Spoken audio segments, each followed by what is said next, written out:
24 hours after you first visit the bill and cost management, मतलब 24 hours के बाद ये एक्टिवेट हो जाएगा, उसमें उसके बाद आप कुछ भी बना सकते हो। तो अभी ये बना दिया है मैंने, एक कोई एक बंदे को मैं किसके क्रेडेंशियल दे दूँगा, वो उसको यूज़ कर लेना, क्योंकि मेरे पे ऑलरेडी एक पड़ा हुआ है, ठीक है। और वो मैं चैट में दे दिया हूँ, शायद आई थिंक यही है, ये पासवर्ड है ऊपर वाला और ये यूज़र नेम है, तो ये लॉगिन कर लेना और कोई भी एक बंदा इसको यूज़ कर लेना, ठीक है। तो फिर ये हमारा हो गया AWS अकाउंट का। आज आज जो हमें पढ़ना है वो है हमारा, मैं खोल लेता हूँ PPT।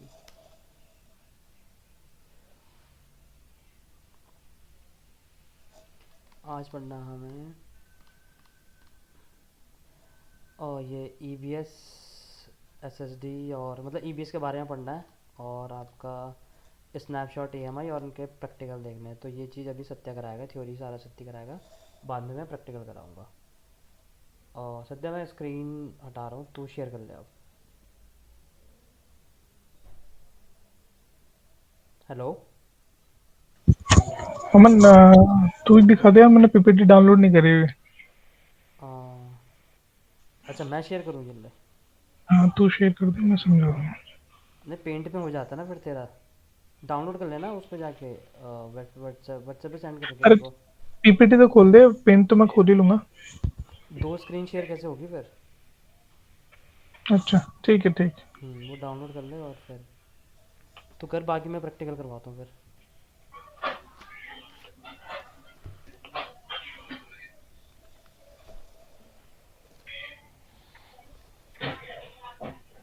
ठीक है, कोई ना एक बंदा मेरे से अंकित जी को ही दे दूंगा मैं ये वाला अकाउंट जो मैंने भी बनाया है, ठीक है। मैंने क्रेडेंशियल दे दिए, वही यूज़ कर लेना अंकित सर आप, ठीक है। ठीक है। हम्म, और जब भी मतलब आप कुछ भी बनाओ उसमें तो डिलीट करके जाना, नहीं तो बिल आ जाएगा उसका, और बिल आ गया तो फिर वो एक बार में तो चलो वेव ऑफ हो जाएगा, उसके बाद फिर वेव ऑफ कराने जाओगे फिर ब्लॉक ही करते हैं सीधा अकाउंट।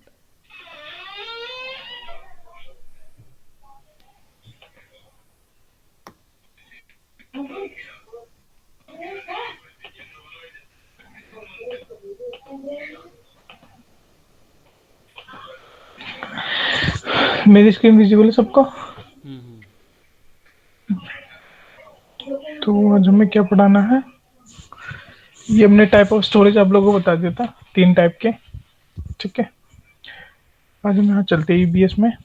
एसएसडी, जीपी3, जीपी2, ये क्या होता है? मैं आपको कंसोल में दिखाता हूँ डायरेक्ट। घुमाना नहीं, जैसे है वैसे रहने देना। ठीक है, वो कल रिपोर्ट देना।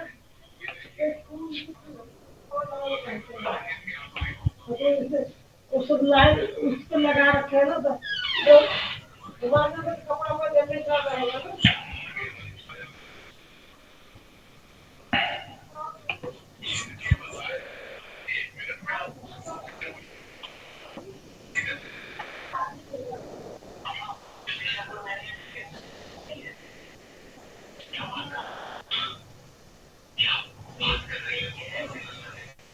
एडवांस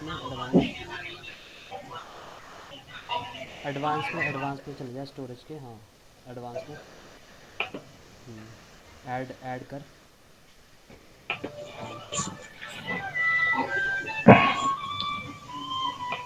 ये जो यहाँ पीपीटी में लिखा है ना, ये हम आपको समझाने जा रहे हैं कि जैसे जीपी3 टाइप है, उसके जो 300 आईएप्स क्या है और इसकी परफॉर्मेंस क्या है, ये 16 ऐप्स क्या है, ये चीज़ हम आपको कंसोल में दिखा के बता रहे हैं।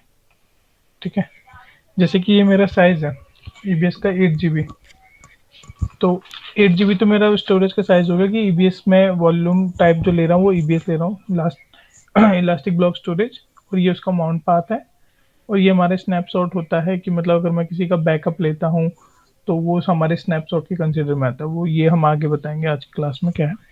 ये मेरे टाइप्स हैं जो कि वहाँ पे देख रहे हैं, GP3, GP2, आईओस, आईएस2, SC1। ये मेरे डिफरेंट टाइप्स के स्टोरेज हैं। इसमें से GP3 और IO2 अभी हुआ है, मतलब 2-3 साल पहले। बाकी से पहले GP2 चलता था और हमारी HDD चलती थी और मैग्नेटिक। बाकी ये हमारे IOPS हैं जो कि इनपुट आउटपुट पर सेकंड, जो मैंने आपको बताया था पहले भी, कि इनपुट आउटपुट पर सेकंड जो डेटा रीड और राइट होता है, ये वो चीज़ है आपका, कि पर सेकंड में कितना बार डेटा रीड और राइट कर सकता है। ठीक है, डिलीशन और टर्मिनेशन मैंने आपको बताया था कि अगर आप इसको नो करते हैं, तो नो का मतलब ये हो गया कि जब भी आप कोई इंस्टांस लॉन्च करते हैं, तो उसमें एक ईबीएस वॉल्यूम ऑलरेडी अटैच होता है। अगर आपने नो किया है इसको, तो इसका मतलब ये हो गया कि जैसे ही आप EC2 को टर्मिनेट करेंगे, तो ये जो पर्टिकुलर वॉल्यूम जो कि उस पर्टिकुलर EC2 के साथ अटैच होगा, वो डिलीट नहीं होगा, क्योंकि आपने यहाँ पे डिलीशन और टर्मिनेशन नो कर रखा है कि जब मेरा इंस्टांस डिलीट हो बट मेरा वॉल्यूम डिलीट ना हो। ये आप उस केस में कर सकते हैं जैसे कि किसी ने गलती से ही EC2 डिलीट कर दिया, बट आप चाहते हैं कि आपका डेटा रहे। मोस्टली इंडस्ट्री में ये नो ही रहता है कि अगर EC2 गलती से डिलीट भी हो जाता है, बट डेटा आपका जो है वो सेव रहे, ताकि अगर आप कोई नई वॉल्यूम बनाते हैं तो उसमें आपको ये डेटा दोबारा वॉल्यूम अटैच करके आप दोबारा डेटा रिट्रीव कर सकते हैं। अगर आप इसमें यस करते हैं, तो जैसे ही आपका इंस्टांस डिलीट होगा, आपका ये वॉल्यूम भी डिलीट हो जाएगा। ठीक है, ये इंक्रिप्शन है कि आपको डेटा इंक्रिप्ट फॉर्म में रखना है, ये नहीं। ये आपका थ्रूपुट है। ठीक है, तो इसमें डिफरेंट डिफरेंट टाइप के आपको ये मिलेंगे सेलेक्ट करने के लिए। ठीक है, तो अगर हम GP3 में देखें, तो 8 GB में आपको ये iOS जो है, आप अपने हिसाब से कस्टमाइज कर सकते हैं, बट इसकी मैक्सिमम और मिनिमम लिमिट होती है कि आप कितना कर सकते हैं। ठीक है, तो हम अगर नीचे से चलते हैं,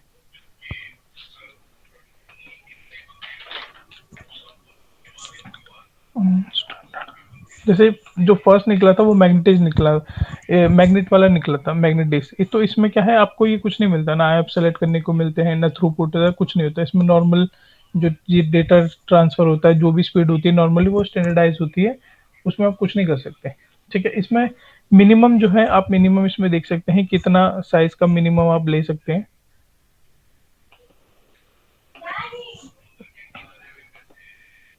मिनिमम जो है आपका 1 GB से लेके 1 TB तक आप जा सकते हैं। मिनिमम से लेके मैक्सिमम तक की स्टोरेज जो है वो इसमें इतनी अवेलेबल है। ठीक है, और इसमें आईएफएस नहीं है, थ्रूपुट नहीं है। इसी तरह अगर हम एचडीडी सेलेक्ट करें, तो इसमें आप देख सकते हैं कि इसमें दिखा रहा है the smallest value of the size is 125 GB। ठीक है, और जो मैक्सिमम होती है वो 16 TB है इसकी। ठीक है, इसमें भी आज आपको आईएफएस नहीं मिलेगा। सिमिलरली अगर आप चेंज करते हैं, इसमें भी आपको दिख जाएगा जो लार्ज स्मॉलेस्ट साइज है। एसएसडी में भी आपको दिख जाएगा कि 4 GB जो है आपका स्मॉलेस्ट है, और जो मैक्सिमम है वो 16 TB है। हम सेकंड नेक्स्ट वाले में चलते हैं। इसमें भी 4 GB, जैसे मैं यहाँ 4 करूँगा, आपका एरर जो है वो हट जाएगा, क्योंकि मिनिमम जो है, मिनिमम क्राइटेरिया आपको रखना ही पड़ेगा इतना। देखो, ये जो प्रोविजनड आईओप्स है, इसका नाम प्रोविजनड आईओप्स इसलिए है क्योंकि इसमें आप अपने डिज़ायर के अकॉर्डिंग आईओप्स चेंज कर सकते हो। सपोज़ 4 GB मुझे 100 आईओप्स मिल रहे हैं, लेकिन अगर मुझे सपोज़ 200 आईओप्स चाहिए तो आप इसमें ये कर सकते हो, तभी इसका नाम प्रोविजनड आईओप्स है। मतलब आप प्रोविजन कर सकते हो आईओप्स को as per your need. But जैसे जनरल पर्पज़ SSD है, GP2 है, GP3 है, इसमें आपको जो स्टैंडर्ड मिलेगा वो मिलेगा। उसके बाद इनका क्या होता है कि सपोज़ आप अगर 1 GB बढ़ाओगे तो 1 GB पे 3 iOS मिलते हैं आपको। तो इसमें मतलब आपके डिज़ायर के अकॉर्डिंग नहीं मिल रहा है, इसमें आपको स्टोरेज के अकॉर्डिंग मिल रहा है कि जितनी आपकी स्टोरेज होगी मिनिमम इतना मिलेगा आपको। उसके बाद अगर आप 1 GB इंक्रीज़ करते हो तो 1 GB पे आपको 3 iOS मिलेंगे। अभी कंसोल में करियो सत्या, जैसे GB2 और GB3 का करियो। जिससे मैंने GB2 सेलेक्ट सपोज किया, मिनिमम 4 GB मुझे 100 मिल रहे हैं, और अगर मैं 100 GB लेता हूँ, यहाँ पे ठीक है, 300 तो होगी। अगर 100 पे 300 मिल रहे हैं, अगर हम 101 लेंगे तो 303 आयुस हो जाएंगे मेरे, क्योंकि पर जीबी मेरा 3 आयुस बढ़ रहा है। तो अगर हमें सपोज GP2 में मुझे ज़्यादा आयुस चाहिए तो मुझे ज़्यादा स्टोरेज चाहिए होगी, और स्टोरेज की कॉस्ट होती है इसमें। इसमें आयुस की कॉस्ट नहीं होती है। लेकिन आप अगर प्रोविजन आयुस में आते हो, उसमें आप अपने हिसाब से आयुस देते हो, तो उसमें आप जितने भी आयुस बढ़ाओगे, AWS हर एक आयुस का पैसा लेगा अलग से, प्लस स्टोरेज का भी लेगा ही लेगा आपसे। लेकिन इस केस में क्या है, GP2 और GB3 में आपसे आयुस का पैसा नहीं लेगा, वो आपसे लेगा सिर्फ स्टोरेज का पैसा। और स्टोरेज का पैसा कैसे है कि 10 10 GB का $1 है इसमें, तो 100 GB का $10 हो गया एक तरीके से। सॉरी, हाँ, 10 GB का $1 है, तो 100 GB का $10 हो गया। लेकिन जो प्रोविजन आईओप्स में, उसमें आपसे जीबी का भी पैसा ले रहा है और आईओप्स का भी पैसा ले रहा है। क्यों? क्योंकि उसमें आईओप्स अपने अकॉर्डिंग दे रहे हो, इस वजह से। और इसी वजह से उसका नाम भी यही है, प्रोविजन आईओप्स। आईओप्स 1 भी है और आईओप्स 2 भी है, दोनों में वर्जनिंग का डिफरेंस और कुछ नहीं है। एक अपर वर्जन पे जाओगे तो आपको सेम स्टोरेज पे ज़्यादा आईओप्स ले सकते हो, लोअर वर्जन पे आओगे तो सेम स्टोरेज पे कम आईओप्स मिलेंगे आपको। लेकिन आप आईओप्स अपने अकॉर्डिंग चेंज कर सकते हो। आईओप्स किस हिसाब से लेंगे हम, कि हम देखेंगे कि भाई मेरे स्टोरेज पे ज़्यादा ट्रांजेक्शन तो नहीं हो रही। अगर मेरी स्टोरेज पे ज़्यादा ट्रांजेक्शन हो रही है, ज़्यादा रीड एंड राइट ऑपरेशन हो रहे हैं, तो उस बिहाफ पे मैं आईओप्स डिफाइन करूँगा कि भाई मुझे नहीं 100 GB, मुझे 4000 आईओप्स चाहिए, तो आप प्रोविजनड आईओप्स में जाओगे। क्यों GB 2 में क्यों नहीं आओगे? क्योंकि यहाँ पे आपको सिर्फ 100 GB में 303 आईओप्स मिल रहे हैं, इस वजह से आप GB 2 GB 3 में नहीं आओगे। और GB 2 GB 3 भी सेम वर्जनिंग का हिसाब है इसमें, कि GB 3 में थोड़ी अच्छी स्पीड है, GB 2 में कम है। और इसमें एक अच्छी बात है कि GB 3 आपको सस्ता मिल जाता है as compare to GB 2 AWS में। और GB 3 अच्छा है GB 2 से। क्यों? क्योंकि लेटेस्ट वर्जन का, इस वजह से। तो मतलब ये जो ये आईओप्स और स्टोरेज, ये आपको अपने नीड के अकॉर्डिंग देखनी है। अगर आपको 100 GB पे ज़्यादा आईओप चल रहे हैं तो आप प्रोविजन आईओप सेलेक्ट करोगे। और अगर आपको आईओप से कोई मतलब नहीं है तो आप डायरेक्ट जाके GB 3 सेलेक्ट करके, GB 3 सेलेक्ट कर, और GB 3 सेलेक्ट किया, और 101 GB पे इसमें कस्टमाइज कर सकते हैं। मिनिमम 3000 है। उसके बाद 1000 GB लियो यहाँ पे, मिनिमम 3000 ही मिलेगा यहाँ पे। और 3000 कर उधर।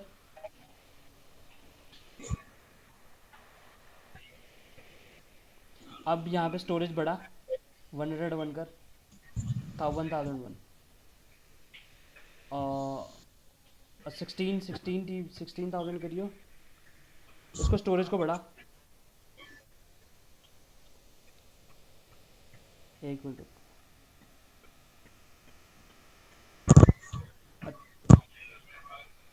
आईओप्स हटा, और मिनिमम 3000, तो ठीक है। इसमें ना मिनिमम मतलब 3,000 हमको मिलेंगे ही। उसके बाद हम इसमें इंक्रीज़ कर सकते हैं, लेकिन इसमें इंक्रीज़ करने का पैसा नहीं है। पहले इसमें इंक्रीज़ करने का भी पैसा नहीं था। मतलब आप इंक्रीज़ स्टोरेज के बेसिस पे हो जाता था, लेकिन अब ये आपको मैनुअली इंक्रीज़ करने का दे रहा है। सपोज 16,000 GB पे अगर आपको 4,000 आईएफ चाहिए, तो वो आप सेलेक्ट कर सकते हो। करिए सत्या, पहले इसमें क्या आप चीज? मतलब 4,000 आईएफ।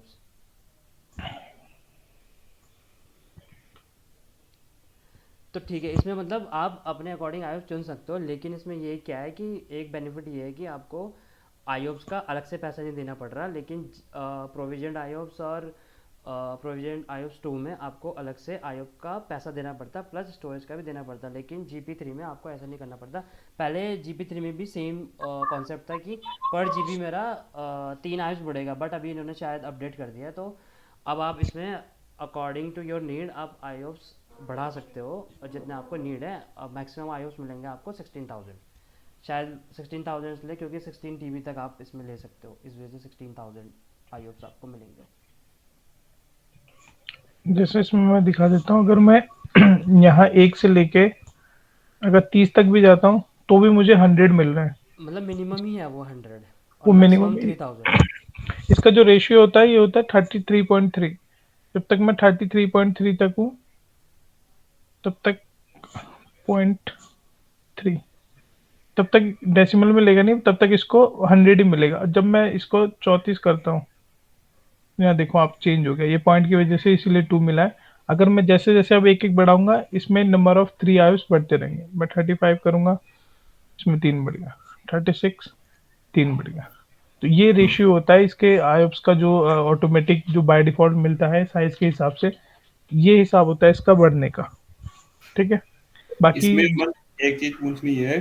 हम्म, जैसे कनेक्शंस, डीबी कनेक्शंस जो है ना, वो तूने देखा होगा कभी कभी जो है ना, एक्सबी वाले प्रोजेक्ट पे जो है कनेक्शंस बहुत बढ़ जाते हैं, डीबी के कनेक्शंस। तो क्या ये आईओएप्स आईओप्स जो है वो उसमें कहीं पे ये अगर बढ़ा दे तो क्या वो कनेक्शंस को मैनेज कर लेगा, ऐसा वाला सीन है, या आईओएप्स करता क्या है? उस केस में मैनेज कर सकता है, लेकिन उस केस में हमने कौन सी स्टोरेज लिखी है? GB 3, ठीक है, जिसमें हमें हाँ, मैक्सिमम 3,000 आईओस मिल रहे हैं उस केस में। लेकिन अगर हम प्रोविजन आईओप्स लेंगे तो हम उसको आईओप्स को फिर बढ़ा सकते हैं, 16,000 कर सकते हैं, और इससे हमारे डीबी के परफॉर्मेंस में काफ़ी मतलब इम्प्रूवमेंट आएगी। जो आपके सेशंस बढ़ जाते हैं और क्वेरी स्टक हो जाती है, वो सिनारियो नहीं होगा फिर बार बार उसमें। बट फिर वही है ना अच्छा। कि इसमें आईओप्स का अलग से कॉस्ट आता है प्रोविजन आईओप्स वाले में। ड्रॉप डाउन करियो, ये जो प्रोविजन आइप्स एस एस डी 01 है और प्रोविजन आइप्स IO2 है, तो इन दोनों का आप सेलेक्ट करोगे, इसमें आपको अलग से आइप्स का पैसा देना पड़ेगा, और वो काफ़ी हैवी है। वो मेरे को है नहीं आइडिया इतना, लेकिन वो काफ़ी कॉस्टली है। इस वजह से हमने सिर्फ GB3 ले रखा है, जिसमें हमें 3000 आइप्स मिल रहे हैं पर्टिकुलर स्टोरेज पे।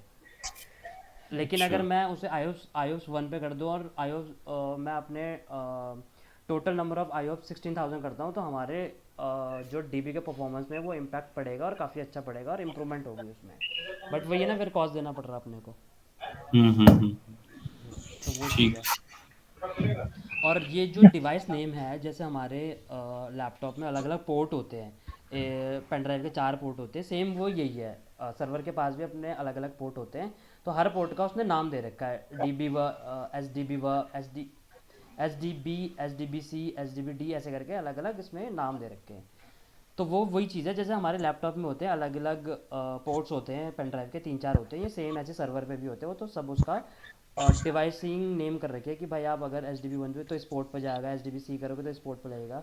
तो सर्वर पे फिजिकल फॉर्म में होती हैं वो पोर्ट, तो उसका उसका नेमिंग यहाँ पे ऐसे कर रखा है।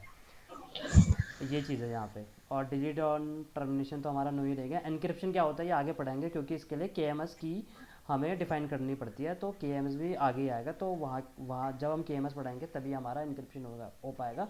तभी एनक्रिप्शन हम ये छोड़ रहे हैं, ये आगे देखेंगे ये कैसे काम करता है और पर्पज़ क्या है इसका, और AWS में लगाएंगे कैसे हम एनक्रिप्शन, वो जब हम KMS पढ़ेंगे तब देखेंगे हम इस चीज़ को।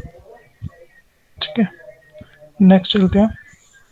नेक्स्ट ये हमारे उसके बारे में बताया गया है कि कि प्रोविजन हाँ, एड्स मैक्सिमम डिफरेंट कितने डिफरेंट। ऐप्स होंगे, कितनी मैक्सिमम स्टोरेज होगी, ड्यूरेबिलिटी कितनी होगी, और कौन से वर्क लोड के लिए मैं यूज़ करूँगा, जैसे such as large DB and critical workload बोल रहा है ना सर।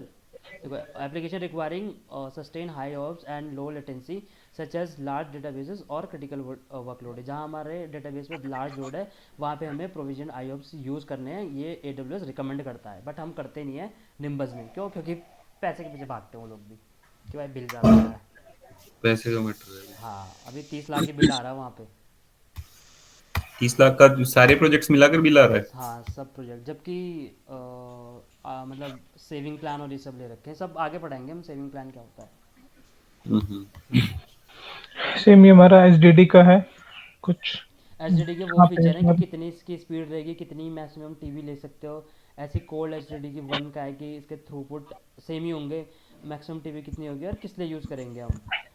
कोल्ड HDD हम सपोज़ उस केस में यूज़ करेंगे जहाँ मुझे पता है कि मैं ऐसा डेटा रखूँगा जो मेरा कम मतलब यूज़ करने लायक है। सपोज़ मेरी पिछले 3 साल की, मतलब 3 साल की नहीं, पुराने स्टार्टिंग के 2 साल की AWS के नंबर या लेबल्स और ये सब है, तो वो मुझे स्टोर करके रखने हैं, तो वो मैं ऐसी डिस्क में स्टोर करके रख सकता हूँ। क्यों? क्योंकि इनका कॉस्ट बहुत कम होता है, स्टोरेज कॉस्ट बहुत कम होता है as compare to other EBS volume. तो इसमें हम मतलब सब हर चीज़ का एक यूज़ केस है कि अगर आप ये यूज़ करोगे तो इसकी कॉस्ट तो कम है, लेकिन आपको इसमें स्पीड कम मिलेगी, डेटा ट्रांसफ़र स्पीड कम मिलेगी आपको। अगर वो डेटा चाहिए तो थोड़ा टाइम लग सकता है AWS के एंड पे। तो ये चीज़ रहती है इनके। तो हर हर एक स्टोरेज को चुनने से पहले आपने अपने यूज़ केस को समझना है और उस हिसाब से यूज़ करना है। और यूज़ केस इसमें लिखा हुआ है, जैसे आप ये यहाँ पे यूज़ करोगे infrequently access data with low cost, मतलब जो डेटा आप बहुत कम एक्सेस करते हो तो आप उसको कोल्ड HDD 1 में रखो। और थ्रूपुट का यूज़ केस क्या है? बिग डेटा और data warehouse, log processing, log walk से रिलेटेड आपके कुछ भी डेटा है तो आप उसको इसमें रख सकते हो, को ये थ्रूपुट ऑप्टिमाइज HDD। क्योंकि इसका कॉस्ट थोड़ा सा ज़्यादा है। लॉग हमें पता है, हम फ्रीक्वेंटली तो एक्सेस नहीं करते, बट हफ्ते में एक बार, 2 हफ्ते में एक बार ऐसे तो यूज़ करते ही हैं। तो उस केस में हम थ्रूपुट वालों को लेंगे, क्योंकि इसमें एक्सेस का कॉस्ट भी थोड़ा सा ज़्यादा रहता है कोल्ड HDD से, बट स्टोरेज का कॉस्ट वो भी ज़्यादा रहता है as compare to cold HDD से।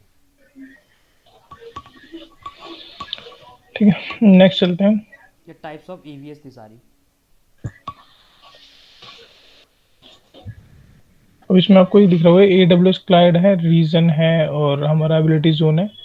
अगर हम ईबीएस स्नैपशॉट, अब ये देख रहे हैं हम, स्नैपशॉट क्या होता है और वॉल्यूम क्या होता है और एएमआई क्या होती है, ठीक है। तो जैसे आपको डायग्राम में दिख रहा है, मेरा अवेलेबिलिटी जोन है, सत्या हाईलाइट कर, अवेलेबिलिटी जोन है मेरा, ठीक है।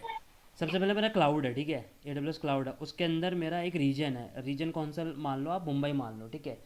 मुंबई रीजन के अंदर मेरा एक अवेलेबिलिटी जोन है, वैसे है मेरे तीन, बट डायग्राम में एक दिखा रखा है। तो अवेलेबिलिटी जोन के अंदर मेरा सर्वर बनता है हमेशा, और जहाँ मेरा सर्वर बनता है ईवीएस वॉल्यूम भी वहीं बनती है, ठीक है। अब सपोज मेरे को एक ऐसा यूज़ केस आया जो मेरी EC2, सत्या पेंट में समझा देगा, मैं उसको डिस्क्राइब कर दूंगा।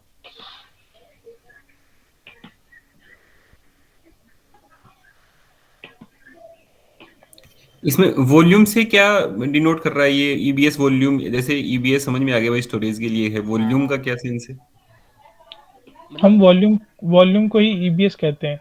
अगर हम एडब्ल्यूएस के टर्म में बोलेंगे वॉल्यूम, तो आप क्या बोलोगे? EBS volume. जो हम जो ईबीएस की बात कर रहे हैं उसी को अगर एडब्ल्यूएस के टर्म में बोला जाता है तो वॉल्यूम बोला जाता है। आपकी कोई हार्ड डिस्क होती है तो आप क्या बोलते हैं कि मेरी एसएसडी है या एसडीडी है। अगर हम इसमें एडब्ल्यूएस के टर्म में बोलेंगे तो उसको वॉल्यूम बोला जाता है। सिंपली अगर आप एडब्ल्यूएस के उसमें जाएंगे तो जैसे मतलब मैं बताया ना कि इन होती है ना डेटा डिस्क, ओएस डिस्क, तो यहाँ पे उसको वॉल्यूम बोलते हैं एडब्ल्यूएस में। मतलब स्टोरेज, एक्सटर्नल स्टोरेज होती है एक, जैसे मैं पेन ड्राइव लगाता हूँ अपने लैपटॉप पे, तो वो मेरी हो गई डेटा डिस्क, वो अलग से मैं डेटा डिस्क अटैच कर रहा हूँ। लेकिन मेरी लैपटॉप के साथ एक स्टोरेज आती है, तो मैं उसको ओएस डिस्क बोल रहा हूँ, क्यों? क्योंकि उसमें मेरा ओएस इंस्टॉल है। ऐसे ही एडब्ल्यूएस में हम उसको वॉल्यूम बोलते हैं। यहाँ पे कोई स्पेसिफिक नाम नहीं है, ओएस डिस्क अलग से, डेटा डिस्क, यहाँ सबको वॉल्यूम बोला जाता है बस। वो आपको आइडेंटिफाई करना है कौन सा डेटा डिस्क है, कौन सा ओएस डिस्क है, वो आपको देखना पड़ेगा सर्वर के अंदर जाके।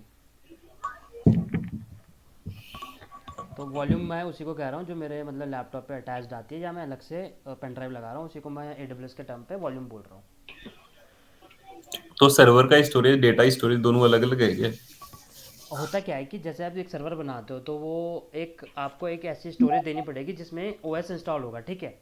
लेकिन आप हम्म। ये बोलते हो कि नहीं, एक मेरी ये वाली स्टोरेज रहेगी जो मेरी जिसमें मेरा ओएस इंस्टॉल रहेगा, लेकिन मेरे को एक अलग से एक और डिस्क चाहिए जिसमें मैं अलग से डेटा रख पाऊँ, ताकि मैं कल को फ्यूचर में उसको इस वाले सर्वर से निकाल के दूसरे वाले सर्वर में लगा सकता हूँ। ओएस डिस्क को नहीं कर सकते आप ऐसे। ओएस डिस्क हम्म। को इधर से निकालोगे उधर लगाओगे तो आपका ओएस ही, वो सर्वर ही करप्ट हो जाएगा पहले वाला। ठीक है। हाँ मतलब ये मतलब, मान लीजिए जैसे प्राइमरी मतलब एक, स्टोरेज और सेकेंडरी होती है आप ना। ये मानो, आप ये मानो कि मेरा एक लैपटॉप है, उसके अंदर मुझे हार्ड डिस्क मिलती है, ठीक है। कल को वो हम्म। हार्ड डिस्क करप्ट होगी तो फिर मेरा क्या होगा? खत्म मेरा डेटा। लेकिन आपने क्या किया, अलग से एक पेन ड्राइव लिया और आप पेन ड्राइव में भी आपने डेटा डाल दिया, कल को आपको वो डेटा किसी को देना है तो आप पेन ड्राइव दे दोगे। सेम इसमें ऐसी है, एक होती है ओएस डिस्क जो मेरे कंप्यूटर के साथ लगी आती है, उसको मैं ओएस डिस्क बोल रहा हूँ, ठीक है। तो वो तो मैं किसी को दूंगा नहीं, मैं क्या करूँगा, एक अलग से पेन ड्राइव लगाऊंगा जिसको मैं बोल रहा हूँ डेटा डिस्क। किसी को भी डेटा चाहिए होगा तो वो मैं डेटा डिस्क निकाल के या वो पेन ड्राइव निकाल के दूसरे को दे दूंगा, तो वो डेटा उसको यूज़ कर सकता है। तो ऐसे करती हैं AWS में चीज़ें काम। ठीक। ठीक है, जैसे ये हमारा एडब्ल्यूएस क्लाउड है, इसके अंदर हमको रीजन डिफाइन करना पड़ता है कि दो मुंबई एबिलिटी रीजन जोन है। बना देते थे, दो एबिलिटी जोन बना दे। दो बना दे। हम्म, जब तक तो एक्सप्लेन कर दे ये वाला, मैं बनाता हूँ।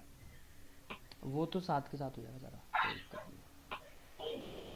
नहीं। दो रीजन नहीं कह रहा मैं, दो, चल दो रीजन बना ले,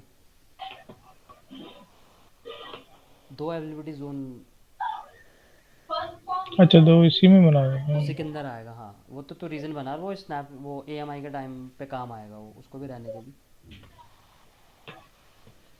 AWS जो हमारा मुंबई रीजन है उसमें तीन अवेलेबिलिटी जोन है, तो हम यहाँ पे दो दिखा रहे हैं आपको, just for knowledge, just for कैसे चीज़ें मेरी EBS वॉल्यूम कैसे काम करता है और स्नैपशॉट कैसे काम करता है, उसका डिफरेंस दिखाने के लिए दो एजी ले रहे हैं हम सिर्फ। होते तो तीन है, बट जब दो में जैसे काम करेगा तीसरे में भी सेम ऐसे ही काम करेगा।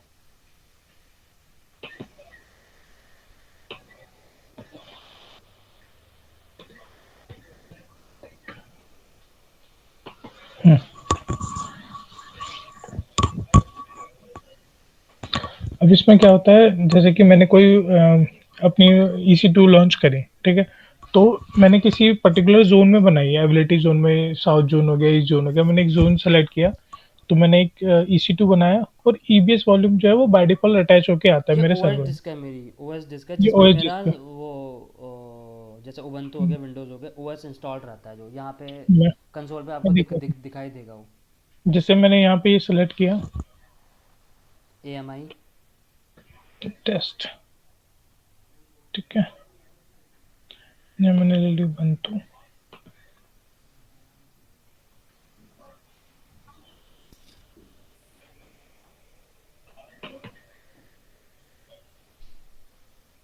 कितना साबुन स्लो हो गया है। भाई नेट नहीं चल रहा होगा।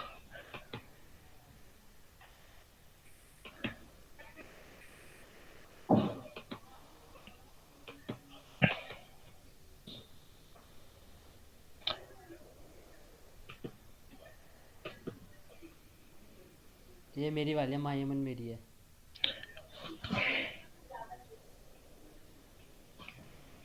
विंडोज वाली तो गायब ही हो गई यार। वो तेरी नॉर्थ वर्जीनिया में थी। अच्छा, तो मुंबई में बनवा दिया तूने। अपने नाम से बना ले।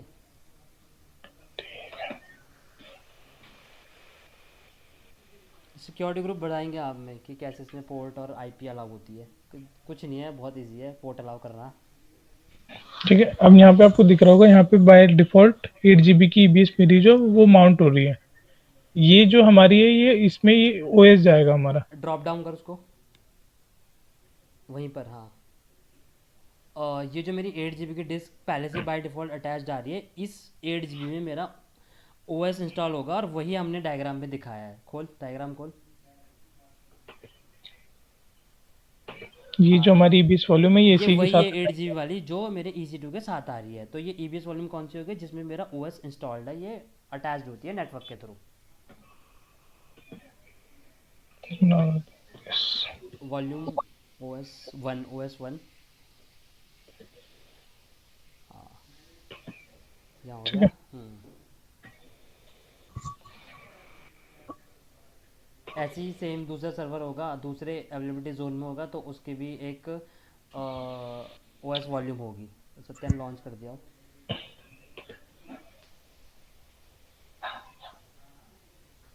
यहाँ पर जो ये तो ओएस का वॉल्यूम डिफाइन हुआ है ना इसमें, फिर जो डेटा के लिए जो स्पेस रहेगा, जो डेटा के लिए जो वॉल्यूम होगा, वो वाला अलग से परचेज करना होगा या फिर वो देखो भी क्या यहीं? क्या होता है, देखो दो चीज़ें होती हैं। एक होती है ओएस डिस्क आती है मेरे सर्वर के साथ, जैसे हमने देखा 8 GB की। कुछ लोग क्या हाँ करते हैं, उस ओएस डिस्क को ही जैसे 20 GB ले ली, 30 GB ले ली, 40 GB ले ली, 50 GB ले ली, उसी में डेटा स्टोर कर देते हैं। लेकिन कुछ क्या करते हैं, कुछ बोलते हैं कि नहीं भाई, मुझे अलग से एक्सटर्नल डेटा डिस्क चाहिए, मतलब एक्सटर्नल डिस्क चाहिए, जिसको मैं डेटा डिस्क बोल रहा हूँ। तो वो उसमें मैं उसको मैं एक डायरेक्टरी से माउंट करूँगा। सपोज मैं सर्वर के अंदर एक अमन नाम की डायरेक्टरी बनाऊंगा, उस डायरेक्टरी से उस डेटा वॉल्यूम का अटैच कर दूंगा। कल को मुझे सिर्फ डेटा डेटा चाहिए, ओएस से कुछ रिलेटेड नहीं चाहिए, तो मैं उसको उठा के इधर अटैच कर दूंगा। लेकिन कुछ क्या बोलते हैं कि नहीं यार, मेरे को निकालने की ज़रूरत ही नहीं है फ्यूचर में, तो मैं ओएस डिस्क में ही अपना डेटा सेव कर लेता हूँ, उसको 50 GB ले लेता हूँ मैं। तो कॉमन कॉमन यही है कि ओएस पे ही जो है ना, ओएस डिस्क पे ही जो है ना सारे। निम्बस में जो हम करते हैं वो हम ओएस डिस्क पे ही करते हैं सब कुछ। लेकिन आप जैसे जहाँ मतलब वेल्ड आर्किटेक्चर तरीके से काम होता है, वहाँ पे क्या करते हैं वो लोग कि डेटा डेटा डिस्क अलग से अटैच करते हैं और उस डेटा डिस्क को अलग से डायरेक्टरी में माउंट कर देते हैं और फिर उस डायरेक्टरी में अपना डेटा सेव करते हैं। वो हम दिखाएंगे आगे कि कैसे करते हैं वो चीज़। दोनों चीज़ ठीक। दिखाएंगे हम। निम्बस वाला में जैसे चल रहा है वो भी दिखाऊंगा, और जैसे अच्छी कंपनी में होता है, मतलब जो SOPs जो बोलती हैं, उसके अकॉर्डिंग भी हम दिखाएंगे कि वो कैसे होता है डेटा डिस्क अटैच करके। ठीक है। ठीक है, अभी इसका ये मतलब है कि जैसे हमने एक क्लाउड में एक रीजन सेलेक्ट किया, जिसके अंदर एक एबिलिटी जोन में हमने EC2 मशीन वीएम लॉन्च कर दी। ठीक है, अब कभी ऐसा हुआ कि मुझे अपने वीएम का साइज, जैसे कि स्लैश है अभी 8 ही GB मिला है, मैं अगर इसको बढ़ाना चाहूँ, इन केस मेरा डेटा बढ़ गया, अभी मैंने वॉल्यूम कोई अटैच नहीं करी, मेरा कोई डेटा बढ़ गया, तो मैं इसको कैसे रिसाइज करूंगा? मुझे इन फ्यूचर मुझे लगा कि मेरा डेटा जो है वो ज़्यादा है, तो 8 GB में तो आएगा नहीं, तो मैं उसको एक्सटेंड करना चाहता हूँ। वो कैसे एक्सटेंड होगी, एक तो वो बताना आपको। ठीक है, सेकंड क्या है कि लेट सपोज आपका कोई डेटा है, आप ये चाहते हो कि मेरी कोई एप्लीकेशन इस पर्टिकुलर मशीन में चल रही है, मैं चाहता हूँ कि यही सेम मशीन मैं किसी और अदर रीजन में डिप्लॉय कर सकूँ। तो आपको क्या है, एक तो या तो आप नई मशीन लॉन्च करिए, जो आपने इस मशीन में कोई भी लाइब्रेरी, कोई भी पैकेज, कुछ भी इंस्टॉल किया है, वो आपको पूरा प्रोसेस दोबारा रिपीट करना पड़ेगा। सेकंड ऑप्शन क्या है, एक अमेज़न मशीन इमेज का मैंने आपको कॉन्सेप्ट बताया था कि एएमआई, आप इस मशीन की एक इमेज बना लोगे, एक स्नैपशॉट ले लोगे, तो इस मशीन के अंदर जब आप अमेज़न वो म स्नैपशॉट क्रिएट करोगे, तो उस पर्टिकुलर टाइम पे जो भी इसके अंदर प्रोसेस या कोई भी डेटा जो होगा, वो पूरा कॉपी आपके एक नई इमेज में हो जाएगा। मतलब हम बोल सकते हैं सर्वर की कॉपी चाहिए आपको। सपोज आपने एक सर्वर पे बहुत 5-6 साल से काम किया, अब आपको ऐसे एक कोई नीड पड़ेगी, भाई सेम सर्वर मुझे बनाना है, तो आप उसे सेटअप करने बैठोगे, एक दो दिन आपका वैसे ही ख़राब हो जाएगा।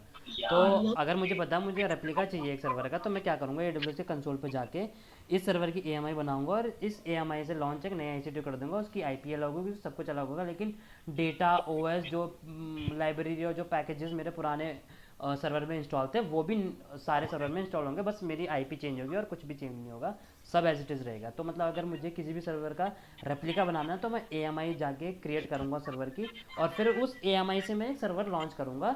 अगर वो मुंबई रीजन में करना हो तो मैं वहाँ पे भी कर सकता हूँ, अगर मुझे ओसाका रीजन में करना हो, US रीजन में करना हो, तो मैं वहाँ पे भी कर सकता हूँ AMI बना के। तो AMI भी बनाना दिखाएंगे हम, कैसे AMI बनती है, और उसमें ये भी दिखाएंगे कि जो हमारे पुराने सर्वर में जो डेटा था हमने उसकी AMI बनाई, AMI से मैंने एक सर्वर लॉन्च किया, फिर जो सर्वर लॉन्च करके आया उसमें वो डेटा है जो पुरानी वाली में मेरा डेटा था, सेम डेटा रहेगा मेरा। तो वो चीज़ भी दिखाएंगे कि फिर उसके AMI हिसाब कैसे से फिर बनवानी है, आपका वॉल्यूम। वॉल्यूम भी इंक्रीज़ हो सकता है। और अगर आप चाहते हो कि नहीं मुझे पर्टिकुलर अपने जो सर्वर चल रहा है उसी का मुझे एक्सटेंड करना है वॉल्यूम, तो वो भी आप कर सकते हैं। हाँ, तो अभी हम क्या दिखा रहे हैं कि जैसे मेरा OS डिस्क हमने एक सर्वर बनाया, उसकी 8 GB थी, अगर मुझे उसको इंक्रीज़ करना है तो वो मैं कैसे करूँगा। ठीक है, वो उसका प्रैक्टिकल देखेंगे। दूसरा प्रैक्टिकल क्या होगा कि सपोज़ मेरा OS डिस्क तो मेरी जितनी है उतनी रहने दो, मुझे अलग से एक डेटा डिस्क दो, उसको अटैच करो सर्वर से और उसमें डेटा स्टोर करो, उसकी एक अलग लैब होगी। तीसरी चीज़ ये थ्योरेटिकल कॉन्सेप्ट होगा, ये प्रैक्टिकल नहीं होगा। थ्योरेटिकल कॉन्सेप्ट क्या है कि EBS, सपोज EBS वॉल्यूम मेरी OS, इधर डायग्राम में जाते हैं, OS 1 जो मेरी वॉल्यूम है वो EC2 के साथ अटैच है। ठीक है, एक डेटा डिस्क भी अटैच है इसके साथ, बनाइए एक डेटा डिस्क अटैच है मेरे को।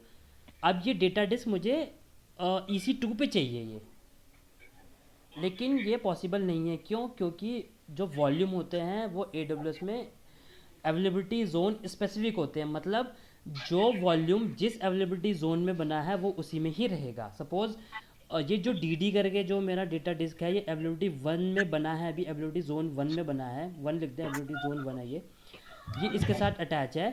इसको मैं AZ2 में अटैच नहीं कर सकता हूँ। तो AWS क्या कहता है कि आप इसका पहले स्नैपशॉट लो, स्नैपशॉट रीजन स्पेसिफिक होता है, फिर आप उस स्नैपशॉट से एक डेटा डिस्क बना सकते हो और उसको फिर AZ2 वाले सर्वर से अटैच कर सकते हो, ये AWS बोलता है। बेसिकली कॉपी पेस्ट कर सकते हो आप, पर मूव डायरेक्टली नहीं नहीं कर कर सकते। सकते, डायरेक्टली नहीं कर सकते, पहले मैं उसकी स्नैपशॉट बनाऊंगा। स्नैपशॉट रीजन स्पेसिफिक होता है, एक रीजन में एक स्नैपशॉट बना दे सकते हो, रीजन पे एक स्नैपशॉट बना दे।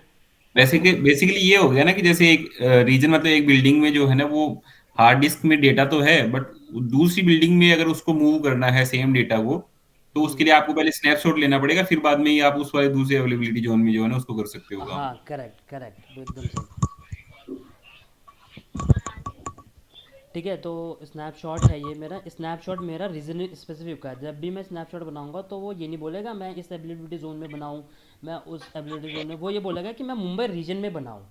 अब आप मुंबई रीजन में बनाए वो स्नैपशॉट, उस स्नैपशॉट से आप वॉल्यूम बना सकते हो। वॉल्यूम कौन से रीजन में? किसी भी रीजन में, AZ1, AZ2, AZ3, किसी भी रीजन में बना सकते हो आप। सपोज अब आपको वो डी डी वाला AZ1 में था पहले, आपको वो AZ2 में ले जाना है, तो सबसे पहले आप उसका स्नैपशॉट बनाओगे, स्नैपशॉट रीजन में आ जाएगा, मुंबई रीजन में। फिर उस रीजन से आप किसी भी अवेलेबिलिटी जोन में मूव कर सकते हो, क्योंकि और रीजन के अंदर ही अवेलेबिलिटी जोन होता है, तो आप 1 भी सिलेक्ट कर सकते हो, 2 भी सिलेक्ट करते हो, 3 भी सिलेक्ट करते हो। लेकिन अभी मेरा EC2 AZ2 में है, तो मैं अपना स्नैपशॉट जो है वो स्नैपशॉट जो मैं वॉल्यूम बनाऊंगा AZ2 में बनाऊंगा और उसको उसके साथ अटैच कर दूंगा, जस्ट फाइनल हो गया मेरा इतना। तो ये थ्योरी है और इसका प्रैक्टिकल करेंगे इन दोनों का अभी हम। मैं स्क्रीन शेयर कर देता हूँ। अच्छा, EC2 तो अच्छा, ठीक है।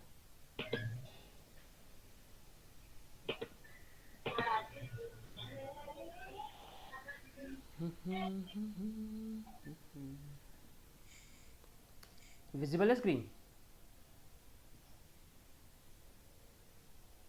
हेलो? हाँ विजिबल है।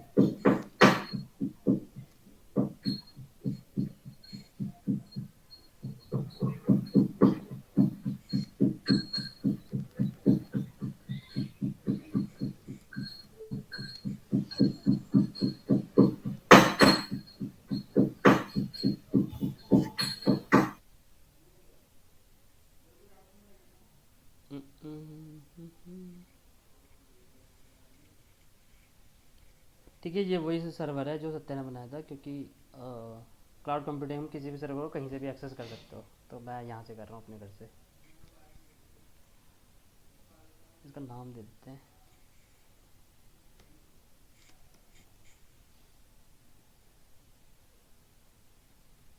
ठीक है, अभी देखो इसके साथ एक स्टोरेज अटैच है, उसका साइज़ 8 GB है। पहला क्या देखेंगे हम, इसका साइज़ कैसे बढ़ाना है लिनक्स सर्वर पे। विंडोज़ में तो बहुत आसान है, लिनक्स में बताता हूँ कैसे बढ़ाना होता है। सबसे पहले मुझे इसको नए टैब में खोलना है। सबसे पहले मुझे कंसोल से इसका साइज़ बढ़ाना है। सपोज़ 8 से मुझे करना है 20 GB, तो मैं 20 GB कर दूँगा।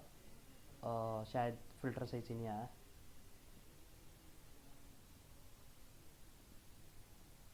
आ गया। इसको test1, ये 8 GB वाला, ये वही स्टोरेज है जो मेरे इस वाले सर्वर के साथ अटैच है, जो कि हमने डायग्राम में देखा था। ठीक है, अभी मैं इसको कंसोल से बढ़ाऊंगा स्टोरेज को। मॉडिफाई वॉल्यूम किया। ठीक है, मुझे चाहिए 20 GB, 20 GB कर दिया मैंने। यहाँ से मैं चेंज भी कर सकता हूँ, GB2 चाहिए, GB3 चाहिए, सब चाहिए। अभी मैं GB3 कर दिया, मॉडिफाई कर दिया। ठीक है, मैं सर्वर में लॉगिन कर रहा हूँ।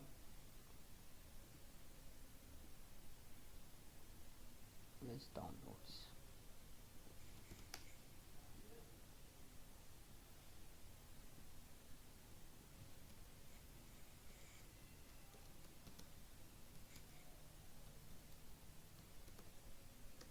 कोई बताएगा मुझे कमांड? चलो तुम ही लोग बता दो। लॉगिन करना है मुझे सर्वर में SSH के थ्रू।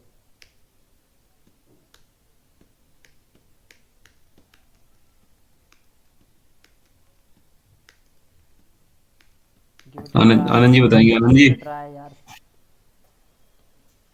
ऐसे मज़ा नहीं आएगा फिर। हाँ वही तो। हाँ, मतलब मैं अपना 100% तब दूंगा जब लगेगा कि भाई आपको समझ में आ रहा है। तब मैं 200% पढ़ाऊंगा और अच्छे से। नीतीश बॉस। सर्वर में लॉगिन कर रहा है, बताओ। सर्वर पे लॉगिन तो देखो, यार नीतीश बॉस तो रोज करते हैं ये। हाँ मैं हाँ। मैं तू तो भाई 3 सर्वर ले वो बैठा हुआ है, क्रेड एलएम। एस ठीक है, माइनस ये बोल। UBUNTU, ये सबसे पहले क्या है, SSH प्रोटोकॉल के थ्रू मैं लॉगिन कर रहा हूँ। हाफ एन आई आइडेंटिफिकेशन, मतलब मैं उसको बता रहा हूँ कि मैं पासवर्ड के थ्रू आऊँगा की के साथ, तो हाइफन आई लगा दिया मैंने।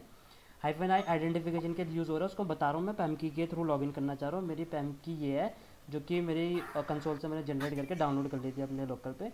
उबंटू यूज़र है मेरा @IP। और अगर मैं SSH से लॉगिन कर रहा हूँ तो SSH के लिए मेरा पोर्ट ओपन भी होना चाहिए। अभी मैंने ऑल ट्रैफिक अलाउ कर रखा है, बाद में बताऊंगा सिक्योरिटी ग्रुप में पोर्ट कैसे अलाउ करने हैं फॉर अ पर्टिकुलर IP और कुछ भी, या तो ऑल के लिए कर यूजर दो। यूजर उबंटू यूजर, ये तेरे को उबंटू यूजर वाला कैसे पता लगा कि उबंटू यूजर है यूजर? बाई, क्योंकि हमने जो इमेज ली है ना इसमें, ये देखो ना, हमने इसमें इमेज ली है इसमें उबंटू वाली, उबंटू 22। तो जब आप उबंटू की इमेज लोगे ना, तो उसमें आपको बाय डिफ़ॉल्ट उबंटू यूज़र मिलेगा। ओके। ऐसी अगर मैं अमेज़ोन की इमेज लेता, अमेज़ोन की एक लिनक्स इमेज आती है, तो उसमें EC2-यूज़र करके आता है, तो उसमें मैं EC2-यूज़र करके लॉगिन करता मैं। तो ये मैंने ये उबंटू, वाला ये अमन ये जो वाला जो सर्वर में भी एक्सेस कर सकता हूँ मेरे मेरी वाली मेरे सिस्टम से? नहीं, क्योंकि आपके पास ये की नहीं है, इसलिए आप एक्सेस नहीं कर सकते हो। और ओके। मैं ये भी बता सकता हूँ, अगर आपके पास की नहीं है तो आप अपनी की जनरेट करके उससे लॉगिन कैसे कर सकते हो। नहीं, की ये माई स्लैश अमन ये की है क्या? हाँ, ये की है, ये जो मैंने AWS कंसोल पे बनाई थी यहाँ पे। हाँ, पर ये की अगर मैं डाल दूं और मेरे पास सिस्टम में सेम अगर मैं ये कमांड देता हूँ तो क्या एक्सेस कर सकता हूँ? ये की है आपके पास, अगर है तो आप कर सकते हो, नहीं है तो नहीं कर सकते हो। और ये की कौन शेयर करेगा? जिसने जनरेट किया, मैंने जनरेट किया। लेकिन मैं आपको एक तरीका बताऊंगा। सपोज़ आपको आपकी ये की खो गई, ठीक है, अब आपको लॉगिन करना है, तो आप कैसे करोगे? कुछ तो तरीका होना चाहिए ना। हम्म। तो कल को की रिट्रीव करनी है आपकी खो गई तो मैं उसका भी तरीका बताऊंगा वो कैसे करना है मेरे को। सर सत्य क्या सर्वर बनाया तूने, लॉगिन नहीं हो रहा? अच्छा अमन, तूने। जो काम तुम यहाँ सीएमडी पे कर रहे हो वहां पे एडब्ल्यूएस पे नहीं कर सकता ये जो लिख रहे हो? हाँ हाँ कर सकता हूँ यहाँ से कनेक्ट करके। अच्छा सत्या ने अपनी अलग की यूज़ कर ली थी इसलिए मेरे को अब देखो मैं क्या करूँगा। सत्या के पास अपनी की थी, सत्या ने लॉगिन किया, लेकिन अब मैं क्या करूँगा, एक अपनी की जनरेट करूँगा और उससे लॉगिन करूँगा मैं। मतलब सत्या की अब सत्या लॉगिन नहीं कर पाएगा, ऐसा कुछ करूँगा मैं।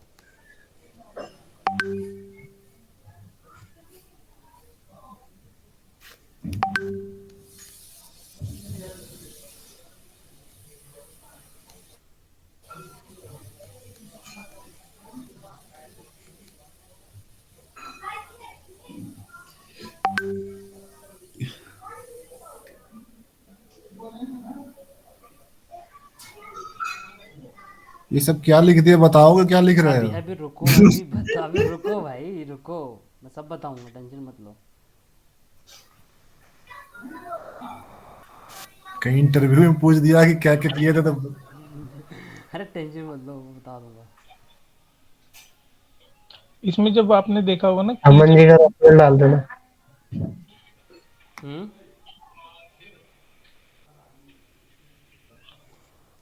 इसमें जब आपने देखा होगा ना, जब हम की जनरेट करते हैं तो उसमें पैम और एक पीपी के फाइल बनती है।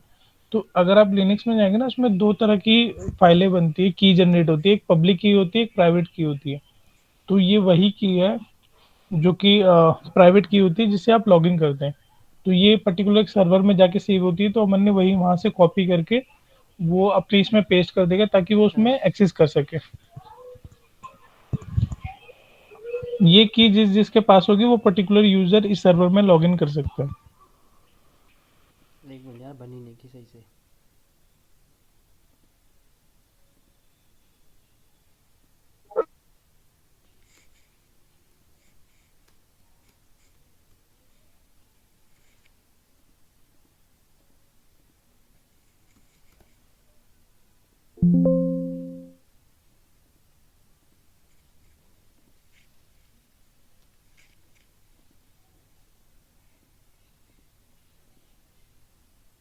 अब बनी है।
ओ सॉरी सॉरी सॉरी यार।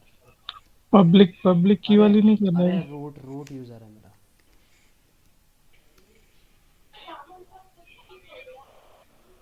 क्या है लोड की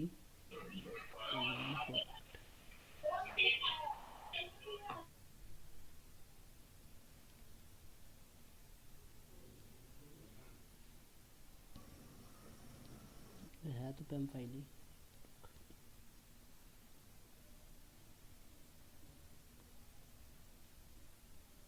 ओ सॉरी सॉरी। ये वाली फाइल उठानी है ना, हाँ यही वाली। सही सही। भूल गया यार, काफ़ी टाइम से किया है मैंने। पब्लिक वाली।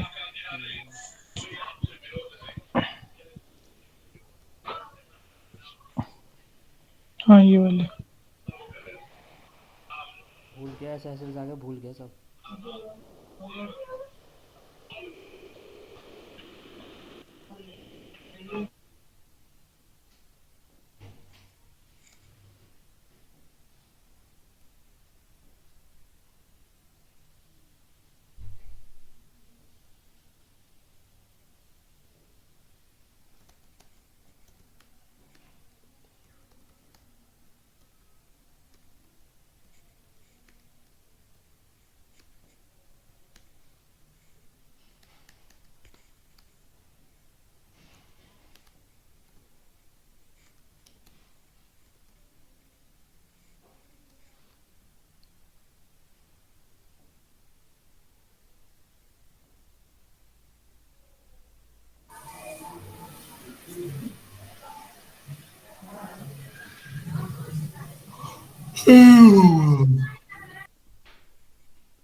आईपी सही है ये?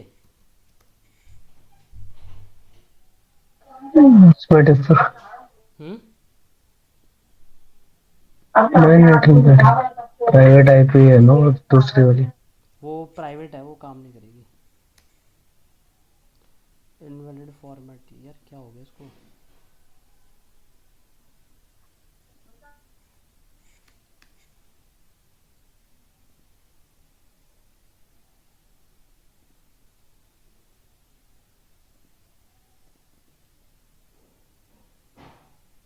तो देख, तो ये बाद में देख दूंगा, मुझे शायद डाउट है इसमें क्या हो रहा है। मैं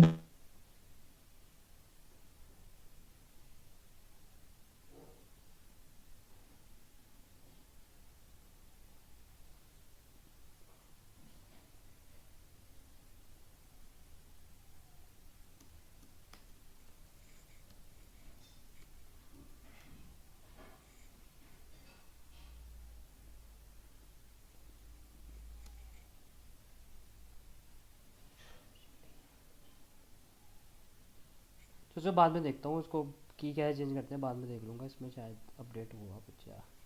अभी यहीं देख लेता हूँ मैं, ठीक है। हम क्या देख रहे थे? ये मेरी स्टोरेज थी, ठीक है। कहाँ गई मेरी स्टोरेज? ये मैंने कंसोल से, पहले 8 GB थी, अभी 20 GB कर दिया, ठीक है।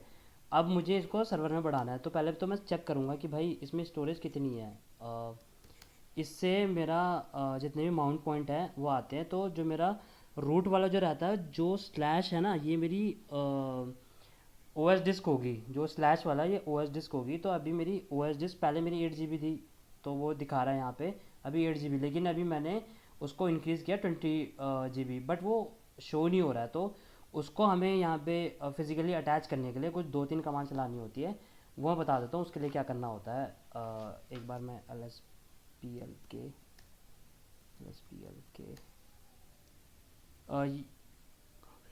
देखो, यहाँ तो मेरा 20 GB दिखा रहा है, बट वो अभी मेरे को रूट को मिली नहीं है, मतलब ओ एस डिस्क को मिली नहीं है वो, ठीक है। तो वो मेरे को देनी है। सबसे पहले मैं क्या करूँगा? ग्रो पार्ट डेव, और इसका नाम copy, sorry resize size to F S slash dev. सही सत्य, सही कमांड है ना? DA1 sudo।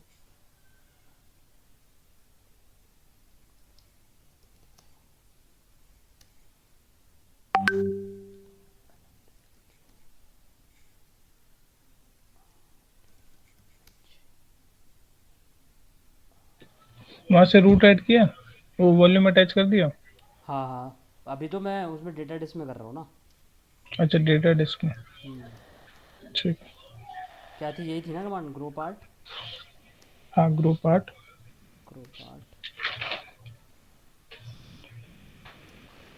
Slash X V D A X V D A 1 1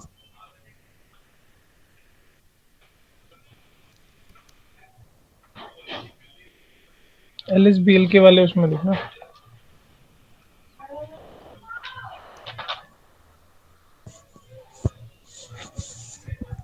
रही है अभी। वो अटैच हो गई सक्सेसफुली वॉल्यूम न्यू। ये रही ना 20 GB ये रही। अच्छा अच्छा, दोबारा देखिए ग्रुप पार्ट वाली कौन सा? Grow part slash dev XVDA1 grow part चलिए रिसाइज 2FS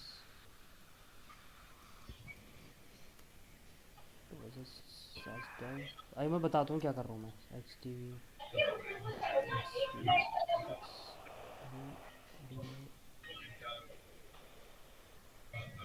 वन।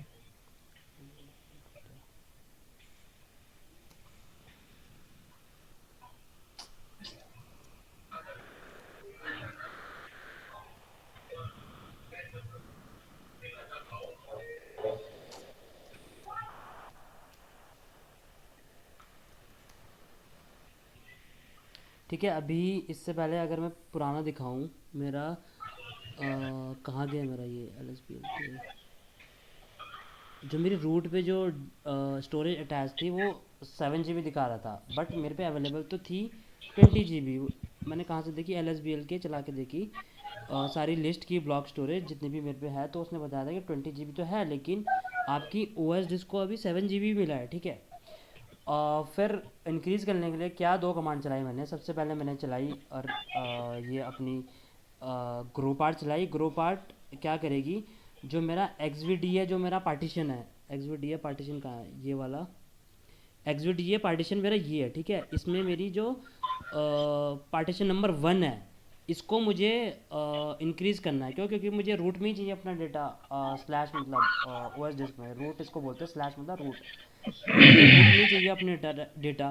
तो मैं क्या कर रहा हूँ, स्लैश डेव मतलब जहाँ पे मेरी OS के अंदर डेव नाम की डायरेक्टरी होगी, वहाँ पे मेरे सारी वॉल्यूम अटैच होती है। अगर मैं यहाँ पे जाऊँगा CD/dev, तो मेरी यहाँ पे सारी वॉल्यूम अटैच्ड है। ये कहाँ गई,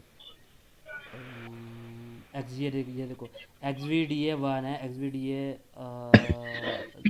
सिर्फ। तो सारी मेरी यहाँ पे अटैच्ड होती है। बट मुझे को क्या करना है, उसको फिजिकली दिखाना है कि भाई अब वो मेरी इंक्रीज़ हो गई। तो सबसे पहले मैंने क्या किया, ग्रो पार्ट कमांड चलाई, उस माउंट पायथ का नाम दिया और बोला कि जो 1 नाम की जो मेरी पार्टीशनिंग है उसको मेरे को इंक्रीज़ करना है। 1 नाम की पार्टीशनिंग कैसे पता चला मुझे, यहाँ से जो मेरा फर्स्ट पे आ रहा है ये मेरी पार्टीशनिंग फर्स्ट है, तो मुझे इसको बढ़ाना था। क्यों? क्योंकि ये मेरी OS डिस्क है। OS डिस्क कैसे पता चला, स्लैश एस के आगे। तो मैंने क्या बोला कि ग्रो पार्ट करना मुझे slash dev XVDA partition number 1 को। तो उसने पार्टीशन को बढ़ा दिया, लेकिन अभी वो मेरी फिजिकली माउंट नहीं हुई है। फिजिकली माउंट करने के लिए मुझे फिर चलानी पड़ती है रिसाइज 2FS। रिसाइज 2FS में क्या कर रहा हूँ मैं, जो मेरी डेव और XVDA1 है पार्टीशनर नंबर, अब मैं पूरा पार्टीशन का नाम दे रहा हूँ कि क्या है उस पार्टीशन का नाम। ये वाला पार्टीशन है मेरा, वो इस वाले पार्टीशन को मुझे 20 GB देनी है। तो मैंने यहाँ पे resize 2FS slash Dave directory का नाम दिया और XVDA1 जो मेरा एक्चुअल में जो मेरी पार्टीशनिंग है, मतलब पार्टीशनिंग 1 है मेरी, तो उसको मुझे इंक्रीज़ करना है। तो उसको मैंने मतलब उसको इंक्रीज़ करने के लिए फिर मैंने चलाया। तो कभी भी अगर हमें OS डिस्क को इंक्रीज़ करना है तो दो कमांड चलेंगी, ग्रो पार्ट और रिसाइज 2FS, और वो हमको देखना है कि वो कौन से पार्टीशनिंग मतलब कौन से माउंट पॉइंट पे अटैच्ड है और उसका पार्टीशनिंग नंबर क्या है। क्योंकि आपको पार्टीशन नंबर पता नहीं होगा तो आप यहाँ पे 1 दोगे 2 दोगे आपको पता नहीं चलेगा। यहाँ पे मैंने 1 इसलिए दिया क्योंकि मेरा पार्टीशन 1 करना है, मेरे को इसको बढ़ाना है, इसलिए मैंने 1 दिया। बाद में फिर मैंने एक्चुअल डिस्क का नाम दिया XVDA1, क्योंकि इस डिस्क का नाम XVDA1 है। यहाँ पे कहाँ गई, ये वाली जो है ये XVDA1 है, तो मेरे को इसको बढ़ाना था ना कि इसको। अगर मैं इसको बढ़ाना चाहता तो इसमें बढ़ जाती, लेकिन मेरे को इसको बढ़ाना है तो मैंने इसका नाम दिया। तो ऐसे मैं OS डिस्क को बढ़ाऊँगा। अब ये मेरी OS डिस्क बढ़ गई। सपोज़ मेरे को अब अलग से एक डेटा डिस्क लगानी है इस वाले सर्वर पे, कि मैं चाहता हूँ CD स्लैश करा मैंने, मैं ये आ गया रूट डायरेक्टरी में MKDIR। अब मैं चाहता हूँ अमन नाम की एक डायरेक्टरी है, ऐसी परमिशन डिनाई दे रहा बार बार। कहाँ बन गई अमन, क्या हो यार, अमन कहाँ है, अमन दिख रहा है अमन किसी को? बनी कहाँ, परमिशन ना दे दिया ना उसने। सूडो ये तो चलाया ना मैंने। अरे सारे काम सूडो ही करोगे।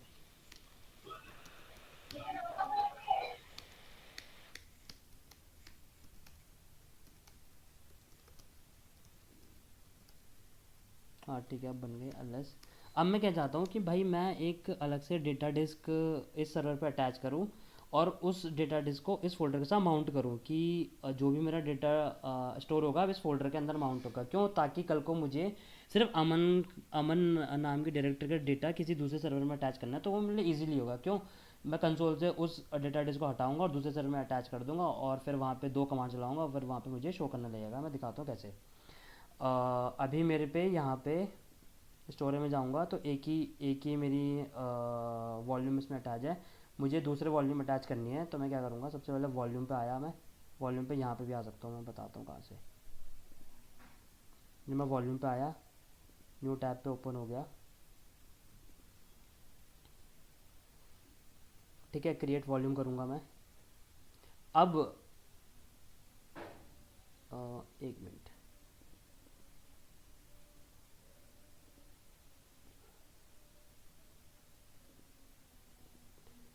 ये मैं वॉल्यूम बना रहा हूँ AP साउथ 1A में। ठीक है, नाम दे दे रहा हूँ उसे NAME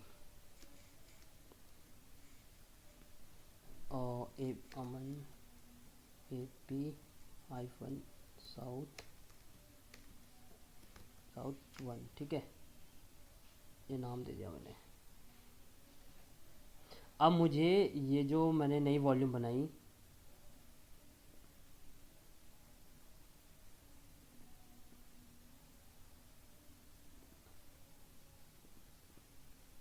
ठीक है यही है वो वॉल्यूम, ये आई। ठीक है, मुझे इसको अपने सर्वर के साथ अटैच करना है।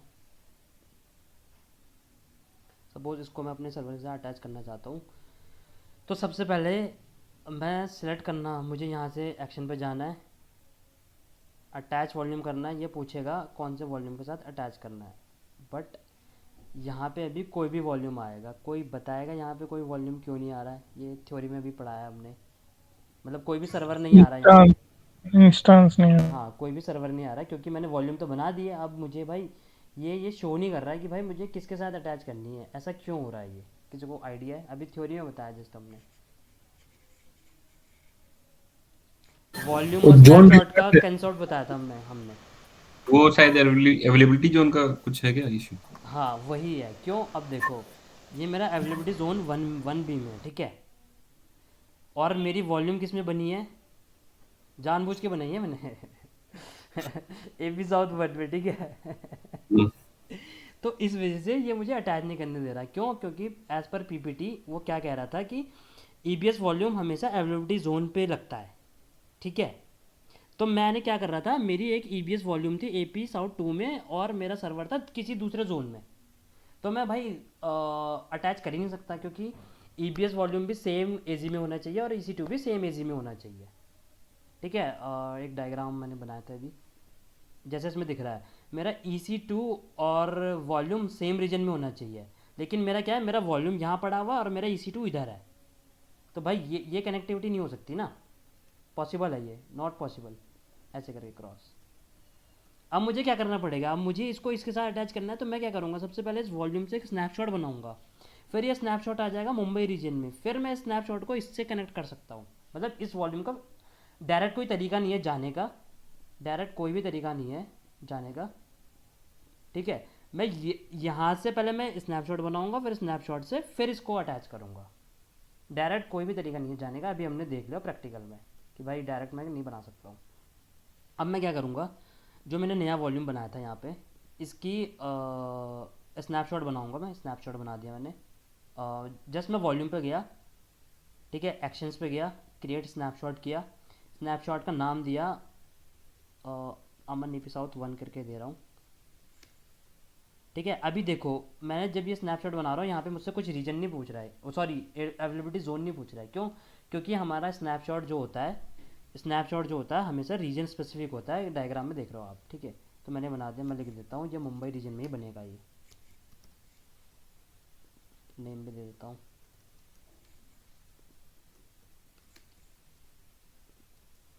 मुंबई की स्पेलिंग गलत हो गई है, माइंड मत करना, बट सही कर दी मैंने।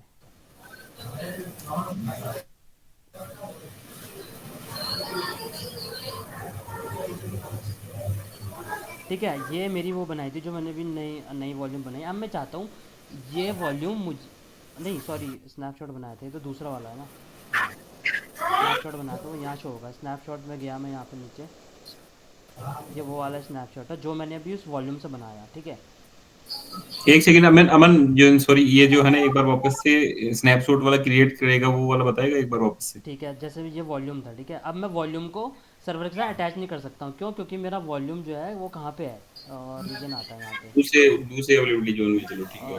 1A में। ठीक है, मेरा सर्वर किस में है, 1B में, तो मैं अटैच नहीं कर सकता हूँ। तो मुझे सबसे हम्म पहले इसका स्नैपशॉट बनाना पड़ेगा, क्यों? क्योंकि स्नैपशॉट रीजन स्पेसिफिक होता है। पहले मैं ऐसे आऊँगा, फिर मैं ऐसे जाऊँगा। ठीक है, हम्म तो मैं वही चीज़ करने जा रहा हूँ अभी। ये मैंने वॉल्यूम था, इस वॉल्यूम से मुझे स्नैपशॉट बनाना है। मैंने क्रिएट स्नैपशॉट किया, नाम दिया और जस्ट क्रिएट कर दिया। ठीक है, ठीक है, डन। जैसे मैंने क्रिएट किया वो यहाँ पे शो हो जाएगा। यहाँ पे वॉल्यूम के नीचे आपको दिख रहा है स्नैपशॉट बटन, वो हम्म यहाँ पे शो हो गया, वो यहाँ पे आ गया शो, और कंप्लीट भी हो गया स्नैपशॉट। जितना आपका, जितना बड़ा आपका मतलब डेटा रहेगा, जितना बड़ा आपकी डेटा डिस्क रहेगी, उतना ही ज़्यादा इसको कंप्लीट होने में टाइम लगेगा। लेकिन इसमें कोई डेटा इतना खाली पड़ी था, इसलिए जल्दी हो गया। ठीक है, इसको नाम दे देता हूँ मैं। और ये जो मेरा स्नैपशॉट बना है ये S3 बकेट में जाके स्टोर होता है, और S3 बकेट मेरी रीजन स्पेसिफिक है। इस वजह से मेरा स्नैपशॉट भी रीजन स्पेसिफिक होता है। क्यों? क्योंकि मेरा स्नैपशॉट का डेटा S3 बकेट में गया है, और S3 बकेट मेरी रीजन स्पेसिफिक होती है। डायग्राम में देख सकते हो आप, मेरा स्नैपशॉट है, स्नैपशॉट का डेटा किस में जाता है, S3, और S3 जो है मेरी रीजन स्पेसिफिक होती है। ये मेरी रीजन स्पेसिफिक है, ये मेरी रीजन स्पेसिफिक है, इसलिए मेरा स्नैपशॉट भी रीजन स्पेसिफिक है, ये याद रखना। स्नैपशॉट इसलिए रीजन स्पेसिफिक है क्योंकि इसका डेटा S3 में जाता है। S3 अपने आप में एक रीजनल सर्विस है, इस वजह से मेरी स्नैपशॉट भी रीजनल सर्विस हो जाती है। क्यों? क्योंकि दोनों का इसका डेटा इसमें जाता है, इस वजह से मेरी स्नैपशॉट भी रीजन स्पेसिफिक है। अब ये मेरी जो बनी है ये मुंबई में बनी है। ठीक है, मुझे इसको अलग इसका जोन करना है, तो मैं इसका अलग जोन कर दूंगा। सबसे पहले मैं करूँगा क्रिएट वॉल्यूम फ्रॉम स्नैपशॉट। ठीक है, मुझे वॉल्यूम बनाना है, और वॉल्यूम कौन से रीजन में बनाना है, जिस जिस रीजन में मेरा EC2 है, 1B में है। तो मैं snap create volume from snapshot, create volume किया मैंने। मेरा 1 किस में था, 1B में था आई थिंक, 1B में मेरा EC2।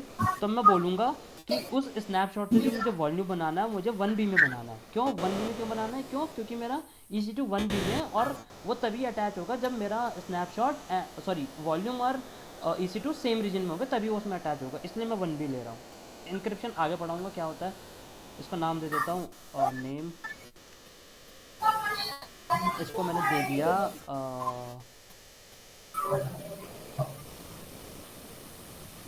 AP-साउथ हाइफन हाइफन क्या था, 1B 1B। ठीक है, ये मैंने बना दिया, इसको कॉपी कर दिया। इंक्रिप्शन बाद में देखेंगे सारा।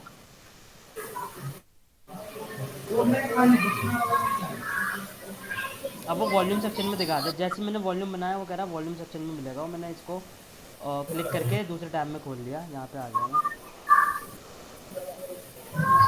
अब जो मेरा वो वॉल्यूम होगा वो 1B में होगा। अब मैं उसको सर्वर के साथ अटैच कर सकता हूँ।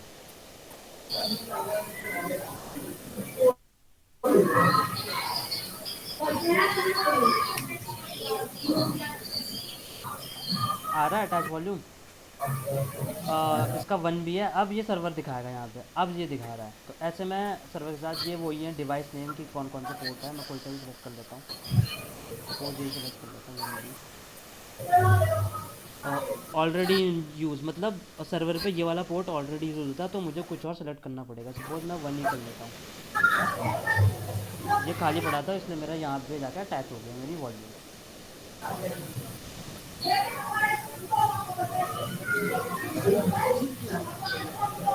मेरा ये वाला वॉल्यूम था वो। अब ये देखो आप, ये इधर दिखा रहा है कि इन यूज़ किसके साथ है, वो इस वाले सर्वर के साथ। अभी देखो यहाँ पे सिर्फ एक OS डिस्क आ रही है जो कि 20 GB की थी, लेकिन अभी मैंने 100 GB का इसमें डेटा डिस्क भी अटैच किया, वो शो होगी यहाँ पे। मैंने रिफ्रेश किया, अब देखो ये मुझे शो हो रही है यहाँ पे। सॉरी 150 GB की थी। किसका माइक ऑन है यार? तुम किस स्कूल? अब मेरा जो डेटा डिस्क है वो भी यहाँ पे आने लग गई, वो अटैच हो गई सर्वर पे। लेकिन फिर से जब आप सर्वर के अंदर जाओगे आपको वहाँ पे खाली हाथ मिलेगा, आपको कुछ नहीं होगा वहाँ पे। ये मेरी है तो सही, लेकिन ये कि लेकिन किसी भी डायरेक्टर से अटैच नहीं है। मैं क्या चाहता हूँ, X V D A 150 GB की है, वो अमन के साथ अटैच दो, ताकि मैं अमन की डायरेक्टर में जो भी डेटा रखूँ वो उसमें सेव हो। कल को मुझे अमन की डायरेक्टर का डेटा दूसरे सर्वर में ले जाना है तो मैं जस्ट इस वाली डेटा डिस्क को निकाल के दूसरे सर्वर में अटैच कर दूंगा। तो मेरा ये ये प्रोसेस है अभी। ये अमन जो है ये मशीन में हमने अलग से हार्ड डिस्क लगा दी पोर्ट में, या फिर क्या? करेक्ट करेक्ट, हार्ड डिस्क लगा दी, ये मान लो आप। अच्छा ठीक है। हार्ड डिस्क लगा दी है। और इस वाले लोकेशन पे लगाई है एक्स वी डी ए, ये किसके अंदर होगी, डेव के अंदर होगी ये वाली लोकेशन। अगर मैं यहाँ करूँगा, क्या थी मेरी, L S X V D, ठीक है। तो ये रही, शो हो रहा होगा यहाँ पे, हो रहा होगा ये रही है मेरी आ, अपनी वो क्या बोलते हैं डेटा डिस्क, ये है वो, ठीक है। अब मैं डी एफ हाइफन एच करता हूँ, डी एफ हाइफन एच। वो नाम मेरे वो दिखा रहा है किसी के साथ भी अटैच नहीं है, और वो दिखा रहा है सर्वर पे तो पड़ी है, लेकिन डायरेक्टरी में किसी के साथ अटैच नहीं, क्योंकि यहाँ पे माउंट पॉइंट कोई नहीं आया। अब मैं क्या चाहता हूँ, जो मैंने अमन नाम की डायरेक्टरी बनाई, अमन नाम की डायरेक्टरी बनाई, उसमें मेरा जाके ये 150 GB वहाँ जाके क्रिएट हो जाए, और वहाँ पे फिर मैं अगर अपना डेटा सेव करूँ तो कल को मुझे अमन डायरेक्टरी का डेटा किसी दूसरे सर्वर में जाना, तो जस्ट मैं इस हार्ड ड्राइव को निकाल के इस सर्वर से दूसरे सर्वर में अटैच कर दूंगा। तो मेरा जो अमन नाम की डायरेक्टरी के अंदर जो डेटा होगा वो मुझे उस सर्वर पे मिल जाएगा, जो जिस पे मैं ये 150 GB की डिस्क लगाऊंगा, ठीक है। अब मैं ये हमें देखना है कि हम इस पर कैसे डिस्क लगाएंगे। सबसे पहले हम इसको फाइल वो चेक करेंगे कि इसका फाइल सिस्टम क्या है। स्टोरेज के फाइल सिस्टम होते हैं दो जो पॉपुलर हैं, ext4 एंड XFS। पॉपुलर क्या है, ext4 है, तो मैं ext4 का यूज़ करूँगा। ये जस्ट अपनी नॉलेज के लिए पढ़ लेना है कि फाइल सिस्टम क्या होता है, जस्ट फॉर मतलब नॉलेज के लिए है, क्योंकि अभी मैं यहाँ बताने जाऊँगा तो वो अलग टॉपिक हो जाएगा एकदम। डेव, या मैं डिवाइस का नाम दे रहा हूँ डेव, और डिवाइस का नाम है X V D E, X V D E sudo sudo file command note try to चलेगा ये, ये आई थिंक चल जाएगा ये, ठीक है। तो अभी इसका जो वो है फाइल सिस्टम है ext4 है, ठीक है। जहाँ पे आपको दिख रहा है इसका फाइल सिस्टम ext4 है। तो अब मैं ext4 के अकॉर्डिंग ही इसमें अटैच करूँगा।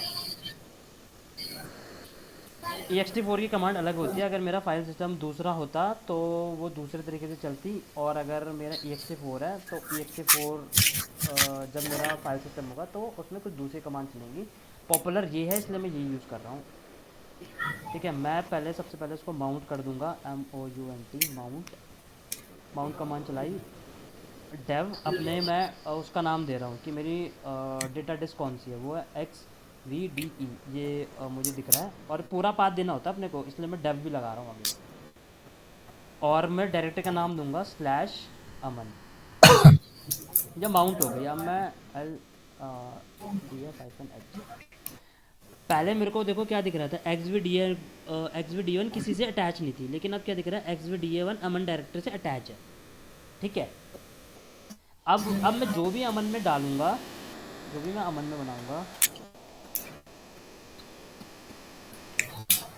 ये शायद फोल्डर पहले क्रिएट कर दिए थे। अब मैं जो भी इसमें बनाऊंगा या इसमें कुछ भी रखूंगा वो सारा मेरा इस वाली ड्राइव में, इस वाली पेन ड्राइव बोलूँ मैं लेमन लैंग्वेज में, इस वाली पेन ड्राइव में जाके स्टोर हो जाएगा। अब मैं ये पेन ड्राइव उठा के किसी दूसरे को दे दूंगा तो वो उसको डेटा मिल जाएगा, जैसे हम अपनी डेली लाइफ में करते हैं।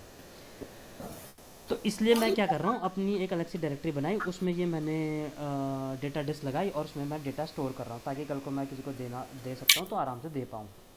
अब दूसरी चीज़ क्या है, ये मैंने अटैच तो कर दिया। अब मैं यहाँ पे कुछ भी फाइल बनाऊँगा तो वो फाइल बन भी जाएगी।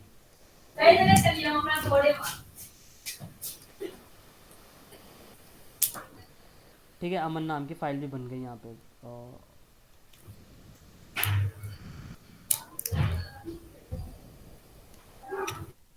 ठीक है, अमन नाम की ये सारा डेटा सपोज मैं इस स्लैश अमन वाली डायरेक्टरी में सेव कर रहा हूँ, ठीक है। अब भाई मेरा काम हुआ नहीं है क्योंकि अभी जो माउंट हुआ ना ये टेम्परेरी हुआ। अगर मैं इस सर्वर को रिबूट करूँगा तो मेरा जो माउंट पॉइंट था ये वाला ये हट जाएगा। मैं रिबूट कर देता हूँ यहाँ से कंसोल से। मैंने रिबूट मारा, सर्वर रिबूट हो गया एक्चुअली, वो रिफ्रेश नहीं हुआ इसलिए अभी कनेक्ट भी नहीं होगा। अभी ये थोड़ी देर में कनेक्ट होगा। अभी वो टेम्परेरी माउंट हुआ था। मैं क्या चाहता हूँ भाई, कल को सपोज़ किसी भी वजह से मेरा सर्वर रिबूट हो जाता है तो ऐसी प्रॉब्लम ना आए किसी को कि भाई बोले कि डेटा ही नहीं है इसमें, तो मुझे उसे परमानेंटली माउंट करना पड़ेगा। परमानेंटली कैसे माउंट करूँगा वो मैं बताता हूँ। हो गया मेरा, रिबूट हो गया। फिर से मैं सूडो वाली डायरेक्टर में जा रहा हूँ, मतलब सूडो यूज़र में जा रहा हूँ, रूट यूज़र में स्लैश रूट पे गया मैं। अब LSDLK, अब देखो मैंने रिबूट मारा, सर्वर फिर से हट गया। वो अमन नाम की डायरेक्टरी तो है बट वो किसी से माउंट नहीं है ये वाली ड्राइव। अब मैं क्या चाहता हूँ भाई, ये परमानेंट हो, कभी भी मेरा सर्वर रीस्टार्ट हो वीस्टार्ट हो कुछ भी हो तो ये परमानेंटली मिले मुझे। तो उसके लिए हम क्या करते हैं कि FS टैब में एंट्री डालते हैं। FS टैब एक फाइल होती है, इसमें ETC-FS क्या नाम था Satya, FS sorry FS tab इसमें मैं एंट्री करूँगा उसकी, और कैसे एंट्री करूँगा वो बता देता हूँ। मैंने स्पेस दे दिया। सबसे पहले मैं किस चीज़ का नाम दूंगा इसमें, सबसे पहले मैं दूंगा अपना जो मेरी वो थी, पहले मैं देख लेता हूँ किस नाम से थी मेरी हार्ड ड्राइव।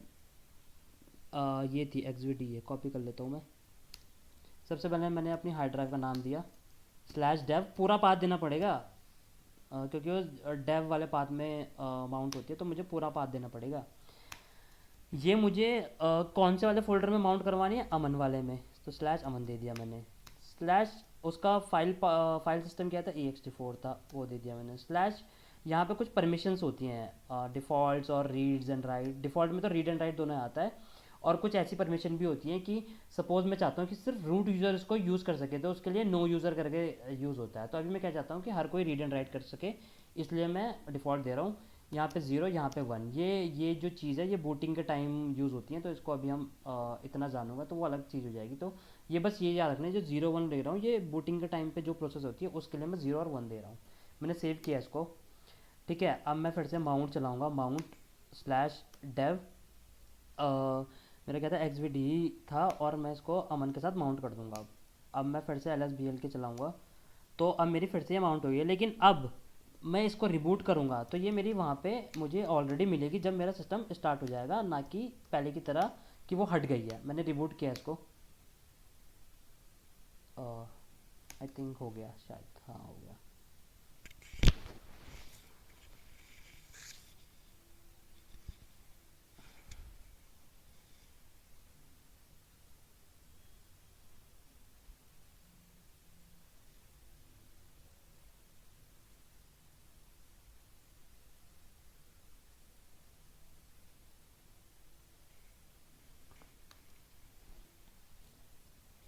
तो ये इंटरव्यू में ना क्वेश्चन पूछा जाता है। कल को आप सब लोग जैसे किसी भी प्रोफाइल में कल को आप बोलते हो कि भाई मुझे डेवऑप्स में जाना है, क्यों? क्योंकि एक डेवलपर अपने जितने भी मतलब टाइम डेवलपर रहता है फिर वो उसको करियर में आगे बढ़ने के लिए वो डेवऑप्स से चुनता है। तो कल को अगर आप डेवऑप्स में जाते हो तो आपसे ये सब क्वेश्चन पूछे जाएंगे कि भाई सपोज़ मेरा वॉल्यूम इस रीजन में है, मुझे उधर ले जाना है तो मैं कैसे करूँगा। तो ये सब आपको बताना पड़ेगा उनको कि भाई ऐसे ऐसे मेथड होता है और ऐसे ऐसे तरीके से मैं इसको करता हूँ। तो ये सब आपको तो बताना पड़ेगा, क्यों? क्योंकि एक डेवलपर ज़िंदगी में डेवलपर नहीं रहता। जैसे अमित सर हैं, वो भी आप डेवऑप्स का काम ही देखते हैं, थे तो वो पहले डेवलपर ही। तो एट द एंड आपको इसी सब चीज़ में जाना, और ये सब चीज़ें जस्ट आपको ये है कि गाइड करना है अपने जूनियर को और वो कर देगा ख़त्म। तो डेवऑप्स जो है एक सीनियर प्रोफाइल होती है, तो उसमें आपको ये सब अपनी टीम को गाइड करना पड़ता है और ये सब इंश्योर करना पड़ता है कि भाई डेटा लॉस ना हो, सब कुछ मेरा एफिशिएंटली चले। ये एक सीनियर की रिस्पॉन्सिबिलिटी हो जाती है। वो बार बार कोड में नहीं जाता है कोड, क्योंकि टाइम के बाद कोडिंग करना इजी नहीं रहता है, बहुत भाई बहुत प्रोसीजन हो जाती है और ये सब है। तो बाद में जो डेवलपर होते हैं वो डेवॉप्स को ही चुनते हैं, और फिर डेवॉप्स में आपको ये सब चीज़ें पता होनी चाहिए। बेशक आप करोगे नहीं, लेकिन आपको पता होनी चाहिए, ताकि आप किसी को गाइड कर पाओ, किसी को बता पाओ, किसी को सॉल्यूशन दे पाओ। तो आपको ये सब पता होनी चाहिए, इसलिए मैं ये सब चीज़ें बता रहा हूँ आपको। आनंद जी, हम्म। हाँ हाँ समझ रहे हो ना? क्योंकि एक डेवलपर हाँ ज़िंदगी भर डेवलपर नहीं रहेगा, कभी सास भी कभी बहू थी वाली चीज़ नहीं होगी। हम्म। हाँ, तो कभी डेवलपर भी डेवॉप्स बनेगा। तो ये चीज़ आपको पता होनी चाहिए कि अगर मेरा वॉल्यूम इस रीजन में है तो मैं इसको अटैच कर सकता हूँ कि नहीं कर सकता हूँ, स्नैपशॉट करूँगा तो क्या होगा, एएमआई बनाऊँगा तो क्या होगा, और इन सब के बीच में डिफरेंस क्या है। इसलिए मैं एक एक चीज़ लेके चल रहा हूँ, ऐसे नहीं कि कुछ भी छोड़ दे रहा हूँ। कुछ ऐसी चीज़ें हैं जिनका अलग से टॉपिक आता है, तो वो मैं यहाँ पे कवर नहीं कर रहा हूँ। अभी क्या किया था हमने, सर्वर रिबूट किया था, और हम देखेंगे कि जो मेरी पहले जो मैंने रिबूट किया था उस केस में मेरा वहाँ से हट गया था, लेकिन इस केस में अभी मेरे को मिल चुका है। क्यों? क्योंकि मैंने उसे परमानेंटली माउंट कर दिया है एफ एस टैब में जाके। एफ एस टैब में वो एंट्री है, अगर मैं वहाँ से वो हटा दूंगा तो फिर से मेरा जब मेरा सर्वर रिस्टार्ट होगा तो वो वहाँ से हट जाएगी। तो अभी मैंने ये एंट्री डाल दी, इस वजह से मेरा रिबूट करने पे भी वो स्टोरेज हटी नहीं है। ठीक है, अब मेरे अमन डायरेक्टरी में ये डेटा है। अब कोई सपोज़ कल को ये कहता है कि भाई मेरे को एक नया सर्वर चाहिए, और उस सर्वर में मुझे इसका डेटा चाहिए जो अमन में पड़ा हुआ है। अमन में जो डेटा पड़ा हुआ है, मुझे नए सर्वर में ये सारा डेटा चाहिए। ये कुछ भी हो सकता है, डीबी का डेटा हो सकता है, सर्वर का डेटा हो सकता है, लॉग हो सकते हैं, कुछ भी हो सकता है, ये एज़ पर यूज़ केस। अब मैं क्या करूँगा, सबसे पहले मैं एक नया सर्वर बना रहा हूँ, और जो ये डेटा मेरा इस सर्वर में अटैच है टेस्ट अमन में, मुझे वो चाहिए टेस्ट सत्या में चाहिए सपोज। अब मैं वो करूँगा, तो मैं एक नया सर्वर बना रहा हूँ, नाम रख दे रहा हूँ उसका, सॉरी कनेक्ट पे चला गया, लॉन्च इंस्टेंस।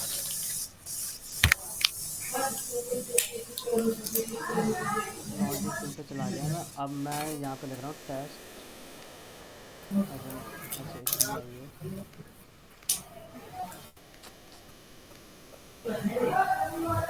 होस्ट ले रहा हूँ मैं, T2 माइक्रो ले रहा हूँ, की पेयर मैंने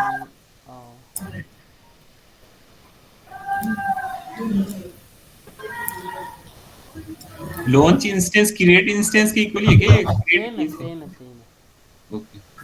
सिक्योरिटी को सेलेक्ट कर लिया। ओ एस डिस्क मैंने 8 GB सेलेक्ट कर ली, क्योंकि मुझे ओ एस डिस्क तो उतनी चाहिए, लेकिन मुझे अमन वाली जो उसमें वॉल्यूम है वो मुझे नए सर्वर पे चाहिए। तो इसलिए मैं अभी कुछ अटैच नहीं कर रहा हूँ। मैं क्या करूँगा, उसको वहाँ से निकाल के उसको इस पर अटैच करूँगा, ये करूँगा। एडवांस में जाएंगे, ये मैं आगे बताऊँगा आपको। ये चीज़ है यूज़र डेटा, ये बहुत इंपॉर्टेंट है, क्योंकि ये ऑटोमेशन का टाइम काम आती है। जब मैं CI/CD पाइपलाइन पढ़ाऊँगा तब उसमें इसको कवर करूँगा, यूज़र डेटा को, कि इसका यूज़ क्या है, बता ही देता हूँ। वैसे सपोज़ मैं यहाँ पे जो भी कमांड लिखूँगा, तो जब भी मेरा सर्वर लॉन्च होगा तो उसमें ये ऑटोमेटिकली इंस्टॉल हुआ मिलेगा मुझे। Sudo Apache sudo APT install Apache ESEHG2 -y। Suppose मैंने यहाँ पे ये लिख दिया। अब जब जैसे मेरा सर्वर लॉन्च होगा ना, सर्वर लॉन्च होते ही यूज़र डेटा में जो भी लिखा होगा वो यहाँ पे एग्जीक्यूट हो जाएगा। सपोज मैं यहाँ पे लिखता हूँ MKDIR,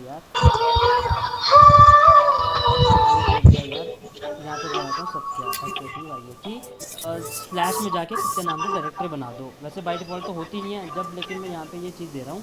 तो इसका मतलब जब भी ये सर्वर लॉन्च होगा तो ये स्लैश सत्या के नाम से ये एक डायरेक्टरी बना देगा। तो ये भी जो भी चीज़ है मेरा ऑटोमेशन के लिए यूज़ होता है ये चीज़। और जब ये CI/CD पाइपलाइन अमन ये कितना कॉल दिख रहा है। अमन मान लो मुझे npx नोटबुक लिखना हो तो क्या लिखेंगे? sudo npx notebook. हाँ, जो आप लिखते हो sudo apt इंस्टॉल npx अच्छा, apt इंस्टॉल लिखेंगे। हाँ, ऐसे लिखेंगे। और -y मतलब वो प्रॉम्प्ट करता है कि आपको इंस्टॉल करना है कि नहीं, यस या नो। तो वाई मैं इसलिए दे रहा हूँ कि हाँ मुझे करना है, ताकि प्रॉम्प्ट ना करे वो।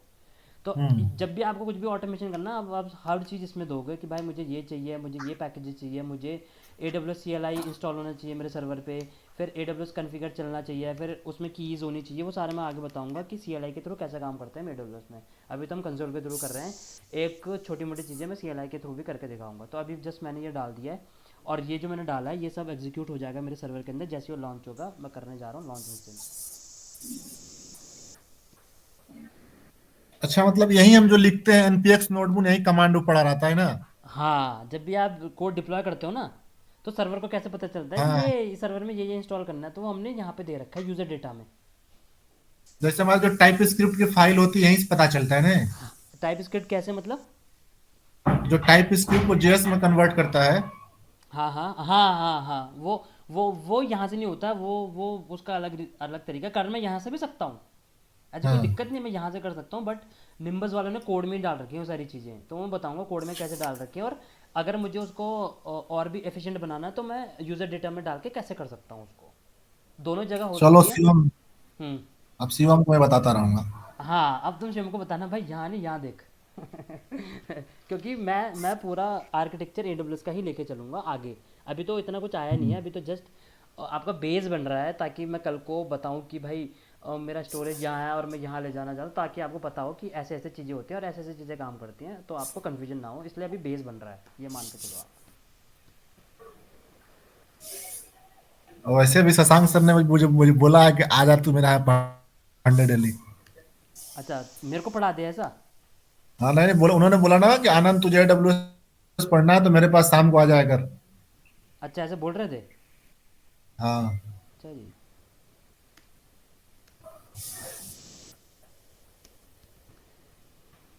अरे उनको खुद नहीं आता, उनको वो लगानी नहीं आ रही थी वहाँ पे। अरे, नीतीश बॉस कहाँ भाग गए? ठीक है, अब देखो ये जो सर्वर है इसमें मेरा सिर्फ 8 GB डिस्क पड़ी है। अब मेरे को क्या नीड है कि जो मैंने टेस्ट अमन बनाया था, इसमें मेरी दो स्टोरेज थी, ठीक है। एक थी 20 GB वाली, एक थी 150 GB वाली। अब मुझे क्या चाहिए, ये 150 GB वाली जो मैंने ये नया सर्वर बनाया टेस्ट सत्य के नाम से, ये यहाँ चाहिए मुझे।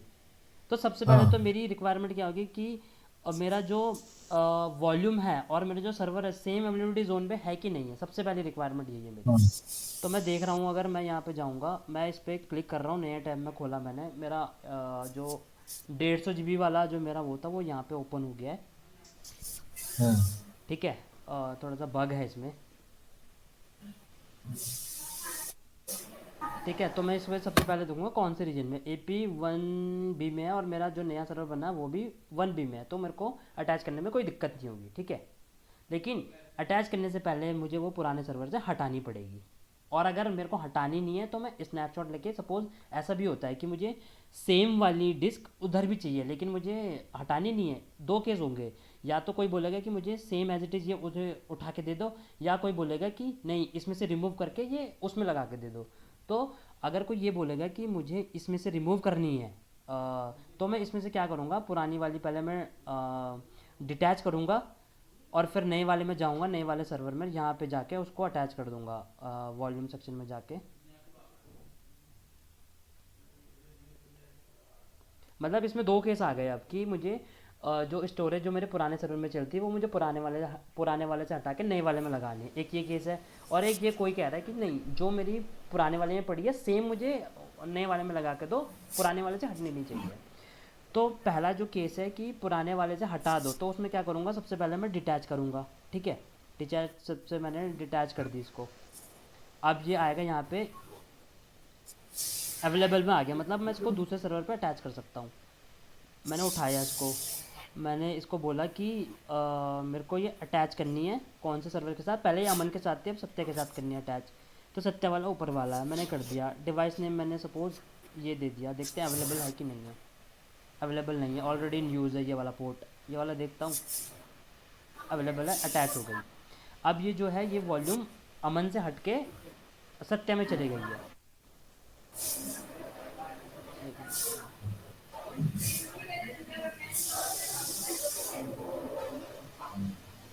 देखो वो जो यहाँ पे 150 अमन के उसमें जो 150 GB की वॉल्यूम थी ना पहले, ये देखो दिख रहा है किसी को, पहले थी, लेकिन मैंने कंसोल से हटाई, लेकिन अब कुछ भी नहीं है यहाँ पे। वो क्या किया मैंने कि उसमें से हटा के सत्य वाले में लगा दी, वो सत्य वाले में दिखाई देगी वो यहाँ पे आ गई है 150 GB। अब मुझे क्या चाहिए कि सत्या वाले डायरेक्टर से मुझे अटैच करनी है, तो मैं कैसे करूँगा, सेम पहले मैं इसका वो जान लेता हूँ कि कौन सा फाइल सिस्टम है इसका, फाइल एस, मैं इसका पूरा नाम दूंगा dev xvdd, ठीक है। ext4 है, यही चलता है, ext4 है। अब मैं mkdir करूँगा और यहाँ सत्य नाम से मैं डायरेक्टरी, देखो जब मैंने ये सर्वर बनाया था तो मैंने यूज़र डेटा में क्या था, mkdir सत्य दिया था, किसी को याद है, किसी को याद है? दिया था। अमन ये सब यार लेकिन कहाँ गई सत्य नाम से, कहाँ गई वो? रूट में क्या? नहीं ये रूट। रूट ही है। अच्छा सॉरी, वो उबंटू यूज़र है ना, सॉरी सॉरी सॉरी यार, थी तो मैंने यहाँ थी। ओ सॉरी सॉरी, उसमें मैंने सूडो नहीं लगाया था। वो हुआ क्या मैं बताता हूँ उसमें हुआ क्या। उसमें ये केस हुआ कि जो यूज़र डेटा से जो भी कमांड चलती हैं वो चलती हैं उबंटू के थ्रू, ठीक है। और मैंने ये चलाया था वहाँ पे mkdir/। MKDR चलाया था। तो देखो ये हुआ था वहाँ पे सपोज, क्योंकि यूज़र डेटा में जो भी कमांड चलती है वो उबंटू यूज़र के थ्रू चलती है, और मैंने स्विच वहाँ पे यूज़र किया नहीं था, तो उसने क्या किया कि उबंटू यूज़र से mkdir सत्या चलाई और उसको वहाँ पे ये एरर आ गई, इसलिए मेरा सत्या नाम से डायरेक्टरी नहीं बनी। तो मुझे वहाँ क्या करना चाहिए था, mkdir सत्या लिखने से पहले मुझे ये लिखना चाहिए था ये। तो सॉरी ये नहीं, ये लिखना चाहिए था sudo -i, तो वो रूट में आता। फिर मैं ये चलाता mkdir/सत्या, तब उसको कोई परमिशन नहीं है, अब उसने सत्या नाम से डायरेक्टरी बना दी। तो उसमें सत्या, तो ये जब मैंने यूज़र डेटा में दिया था तो वहाँ पे ये सिनारियो होता, परमिशन की वजह से डायरेक्टरी नहीं बनी थी। तो मुझे क्या करना चाहिए था, मुझे पहले mkdir सत्या लिखने से पहले sudo -i लिखना पड़ा था। क्यों? क्योंकि यूज़र स्क्रिप्ट में जो भी कमांड चलती है वो यूज़र उबंटू के थ्रू चलती है, और उबंटू यूज़र को डायरेक्टरी क्रिएट करने की परमिशन नहीं है, बट सूडो लगा के वो कर सकता था। या तो मैं ये करता, या तो मैं इस mkdir से पहले सूडो लगाता था, तब भी काम चल जाता। बट ठीक है, अब नहीं बनी तो अब ऐसे बना लेते हैं। अब मुझे क्या चाहिए कि जो मैंने डेटा डिस्क वो अटैच की वो सत्या पे आ जाए। अभी सत्या पे देखो कुछ नहीं है, /सत्या जाऊँगा मैं, ठीक है, कुछ नहीं पड़ा। अब उसमें तो भाई अमन नाम की कितनी सारी फाइल और डायरेक्टरी थी, तो मेरे को वो चाहिए। अब मेरे को वो अटैच करनी है, तो वो मैं कैसे करूँगा? किसी को कमांड याद है?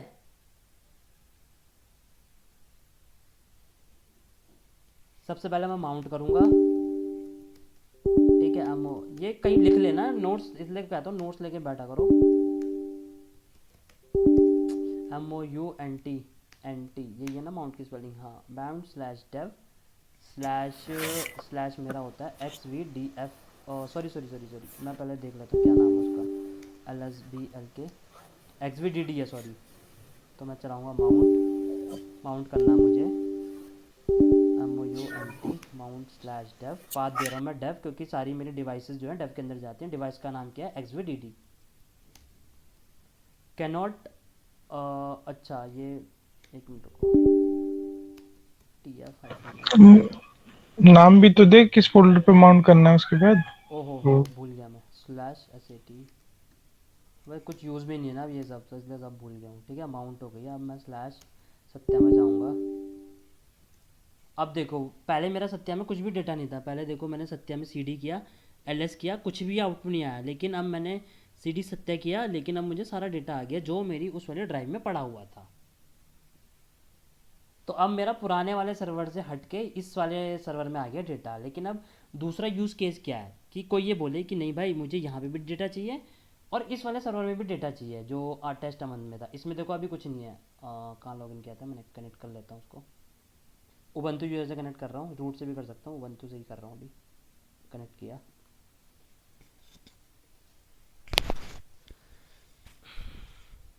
कंसोल के थ्रू प्रॉब्लम पता है क्या होती है, आपको सारे पोर्ट अलाउ करने पड़ते हैं तभी ये लॉगिन होता है, और जो कि रिकमेंड नहीं करता AWS कि आप अपने सारे पोर्ट अलाउ करो। स्लैश अमन था ना, यहाँ पे कुछ भी नहीं है, इनपुट एरर। आज यहाँ पे माउंट पॉइंट अटैच था इसलिए ये आ रहा है। अब कोई मेरे को बोलता है कि भाई नहीं मुझे सेम डेटा चाहिए भाई अमन में, मेरे को ऐसा करना है, तो मैं क्या करूँगा, जो मेरा ये वाला वॉल्यूम है जो सत्या के साथ अटैच है, सत्या के वाले सर्वर के साथ अटैच है। सत्या वाला सर्वर कौन सा है? टेस्ट अमन। कहाँ गया मेरा सर्वर? ये सत्या वाला सर्वर ये है, ठीक है। स्टोरेज पे आया मैं, अरे हो जाओ ऊपर। ये मेरी OS डिस्क है और ये सेम डेटा मुझे चाहिए अब उसमें ही, यहाँ पे भी चाहिए वहाँ पे भी चाहिए। तो सबसे पहले मैं वॉल्यूम पे जाऊँगा, नए टैब पे मैंने वॉल्यूम खोल लिया, ये मेरा वॉल्यूम है। इससे फिर मैं क्या करूँगा, इससे स्नैपशॉट बनाऊँगा, एक सिंपल सी चीज़ है और ज़्यादा सोचना ही नहीं है मुझे। तो मेरे में मल्टीपल स्नैपशॉट हो जाएंगे फिर। फिर मैं उस स्नैपशॉट से एक वॉल्यूम बनाऊंगा और सेम वॉल्यूम मैं अमन वाले उसमें अटैच कर दूंगा। अभी अमन वाला खाली पड़ा हुआ है, ये वाला जो यहाँ पे कुछ नहीं है LSBL के, यहाँ पे कोई भी वो नहीं है डेटा डिस्क। अब मुझे यहाँ पे डेटा डिस्क चाहिए 150 GB की। तो मैं सबसे पहले गया यहाँ पे तो वॉल्यूम में। आइडियली ऐसा ही हो गया ना कि जो है हार्ड डिस्क वैसे तो दो मशीन से तो अटैच हो नहीं सकती, तो वो तुम्हें स्नैपशॉट लेकर ही फिर ही दूसरे वाले मशीन से जो है ना अटैच करनी हाँ, पड़ेगी एक इसको। एक हार्ड ड्राइव है जो मशीन से अटैच हो सकती है, मल्टीपल मशीन से, वो है आईओप्सोन वाली। ओके। हाँ, आईओसोन वाली मल्टीपल उससे अटैच हो सकती है। Attach one EBC volume to multiple EC2, सिर्फ वो IO2 में होती है, वो भी किसी किसी रीजन में अवेलेबल है, सिर्फ वो शायद इस वाले रीजन में अवेलेबल है, बाकी किसी में नहीं है, नॉर्थ वर्जीनिया में। मतलब ठीक। एक वॉल्यूम मल्टीपल उससे अटैच हो सकती है, लेकिन वो आईओप्स प्रोविजन आईओप्स 0 1 वाली है, और वो भी सिर्फ नॉर्थ वर्जीनिया रीजन में सपोर्ट है अभी, अभी किसी में नहीं है। ठीक। हाँ, तो ये मेरी वॉल्यूम है। सबसे पहले मैं क्या करूँगा, इसका आई थिंक स्नैपशॉट था एक, हाँ ऑलरेडी एक स्नैपशॉट पड़ा हुआ है, तो मैंने क्या किया, इस स्नैपशॉट से फिर से मैं एक वो बनाऊँगा, क्रिएट वॉल्यूम फ्रॉम स्नैपशॉट, और इसको नाम दे दूँगा, इसको जोन में बोला लूँगा, जो मेरा जोन अमन वाला है। अमन वाला मेरा सर्वर कौन से रीजन में है, अमन वाला है 1B में, दोनों 1B में, तो मुझे उसका जोन चेंज करना पड़ेगा। कहाँ गया, 1A में करना पड़ेगा मुझे, सॉरी 1B में, क्यों, क्योंकि वो सर्वर भी 1B में है। यहाँ मैंने डाला अमन और टैग दिया नेम, और यहाँ डाल रहा हूँ मैं अमन, टेस्ट अमन डाल देता हूँ।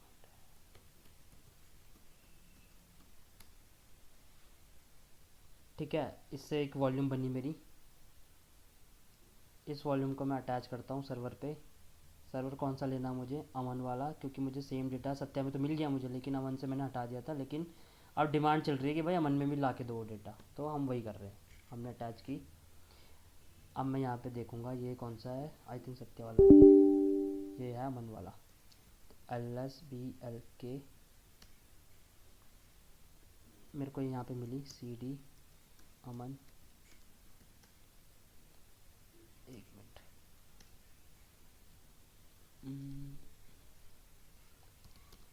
Mount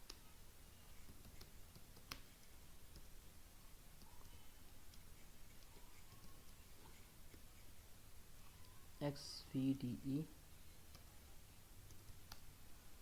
already mount on Aman. ठीक है, अब मैं चलूँगा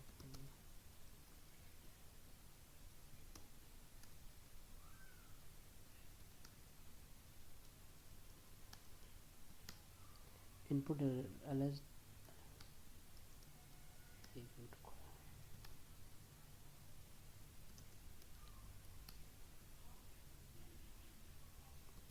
रिबूट लेना पड़ेगा सर्वर।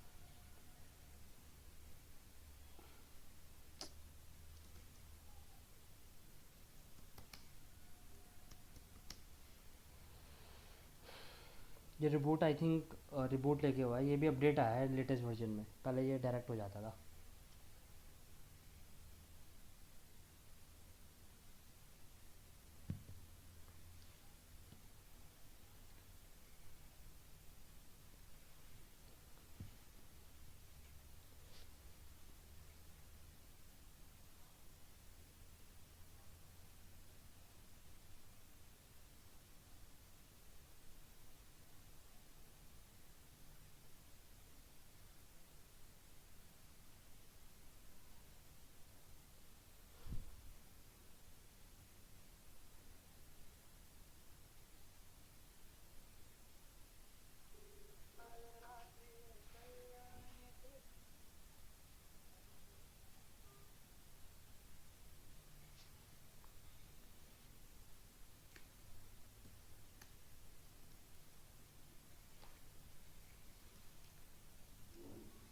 ठीक है, ये डेटा आ गया मेरा सारा यहाँ पे।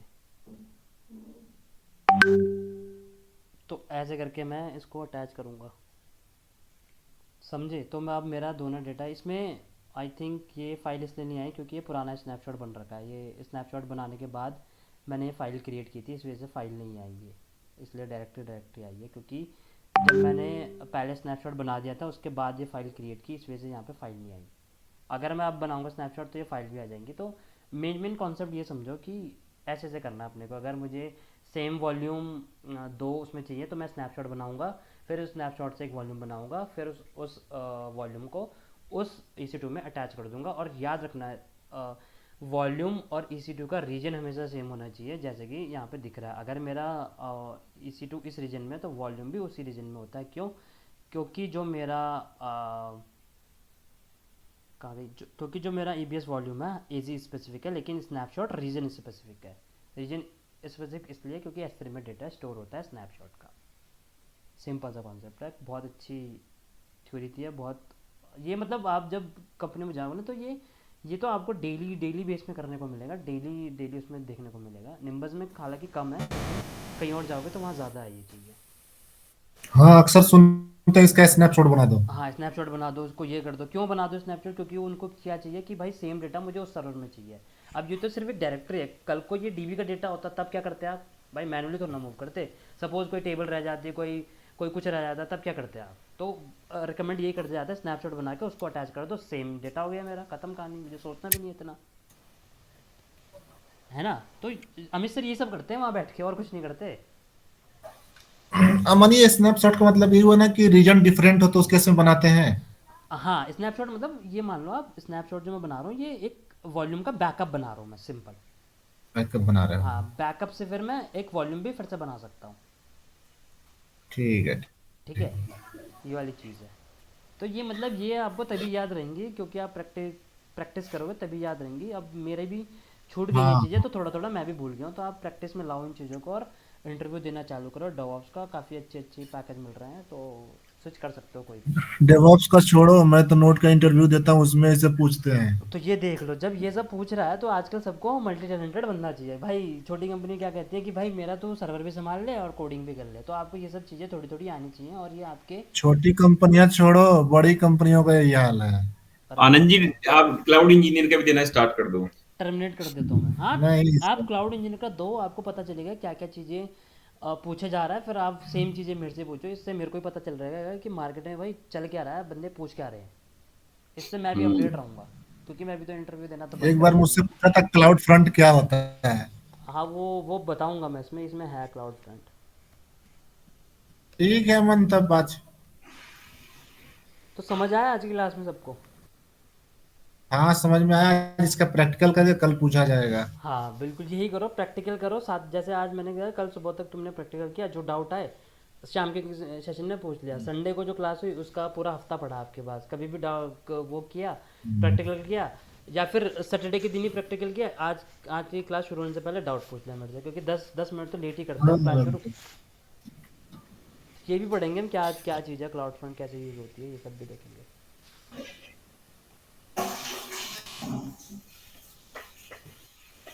ठीक है, जब भी AWS को लॉग आउट करने का सोचो तो अपने सारे रिसोर्सेज डिलीट कर लेना, मेक श्योर, क्योंकि स्टोरेज का बिल तो आता ही आता है।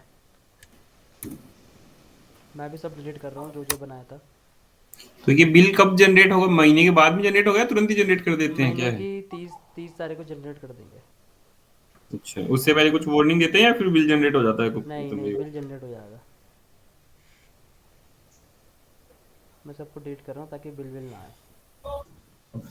एक चीज बताओ, ये 100 GB की वॉल्यूम का या 150 GB का स्नैपशॉट क्यों बना? कहाँ पे? वो शायद मुझे लग रहा है पुराना वाला है, शायद पुराना वाला है इस वजह नहीं, से।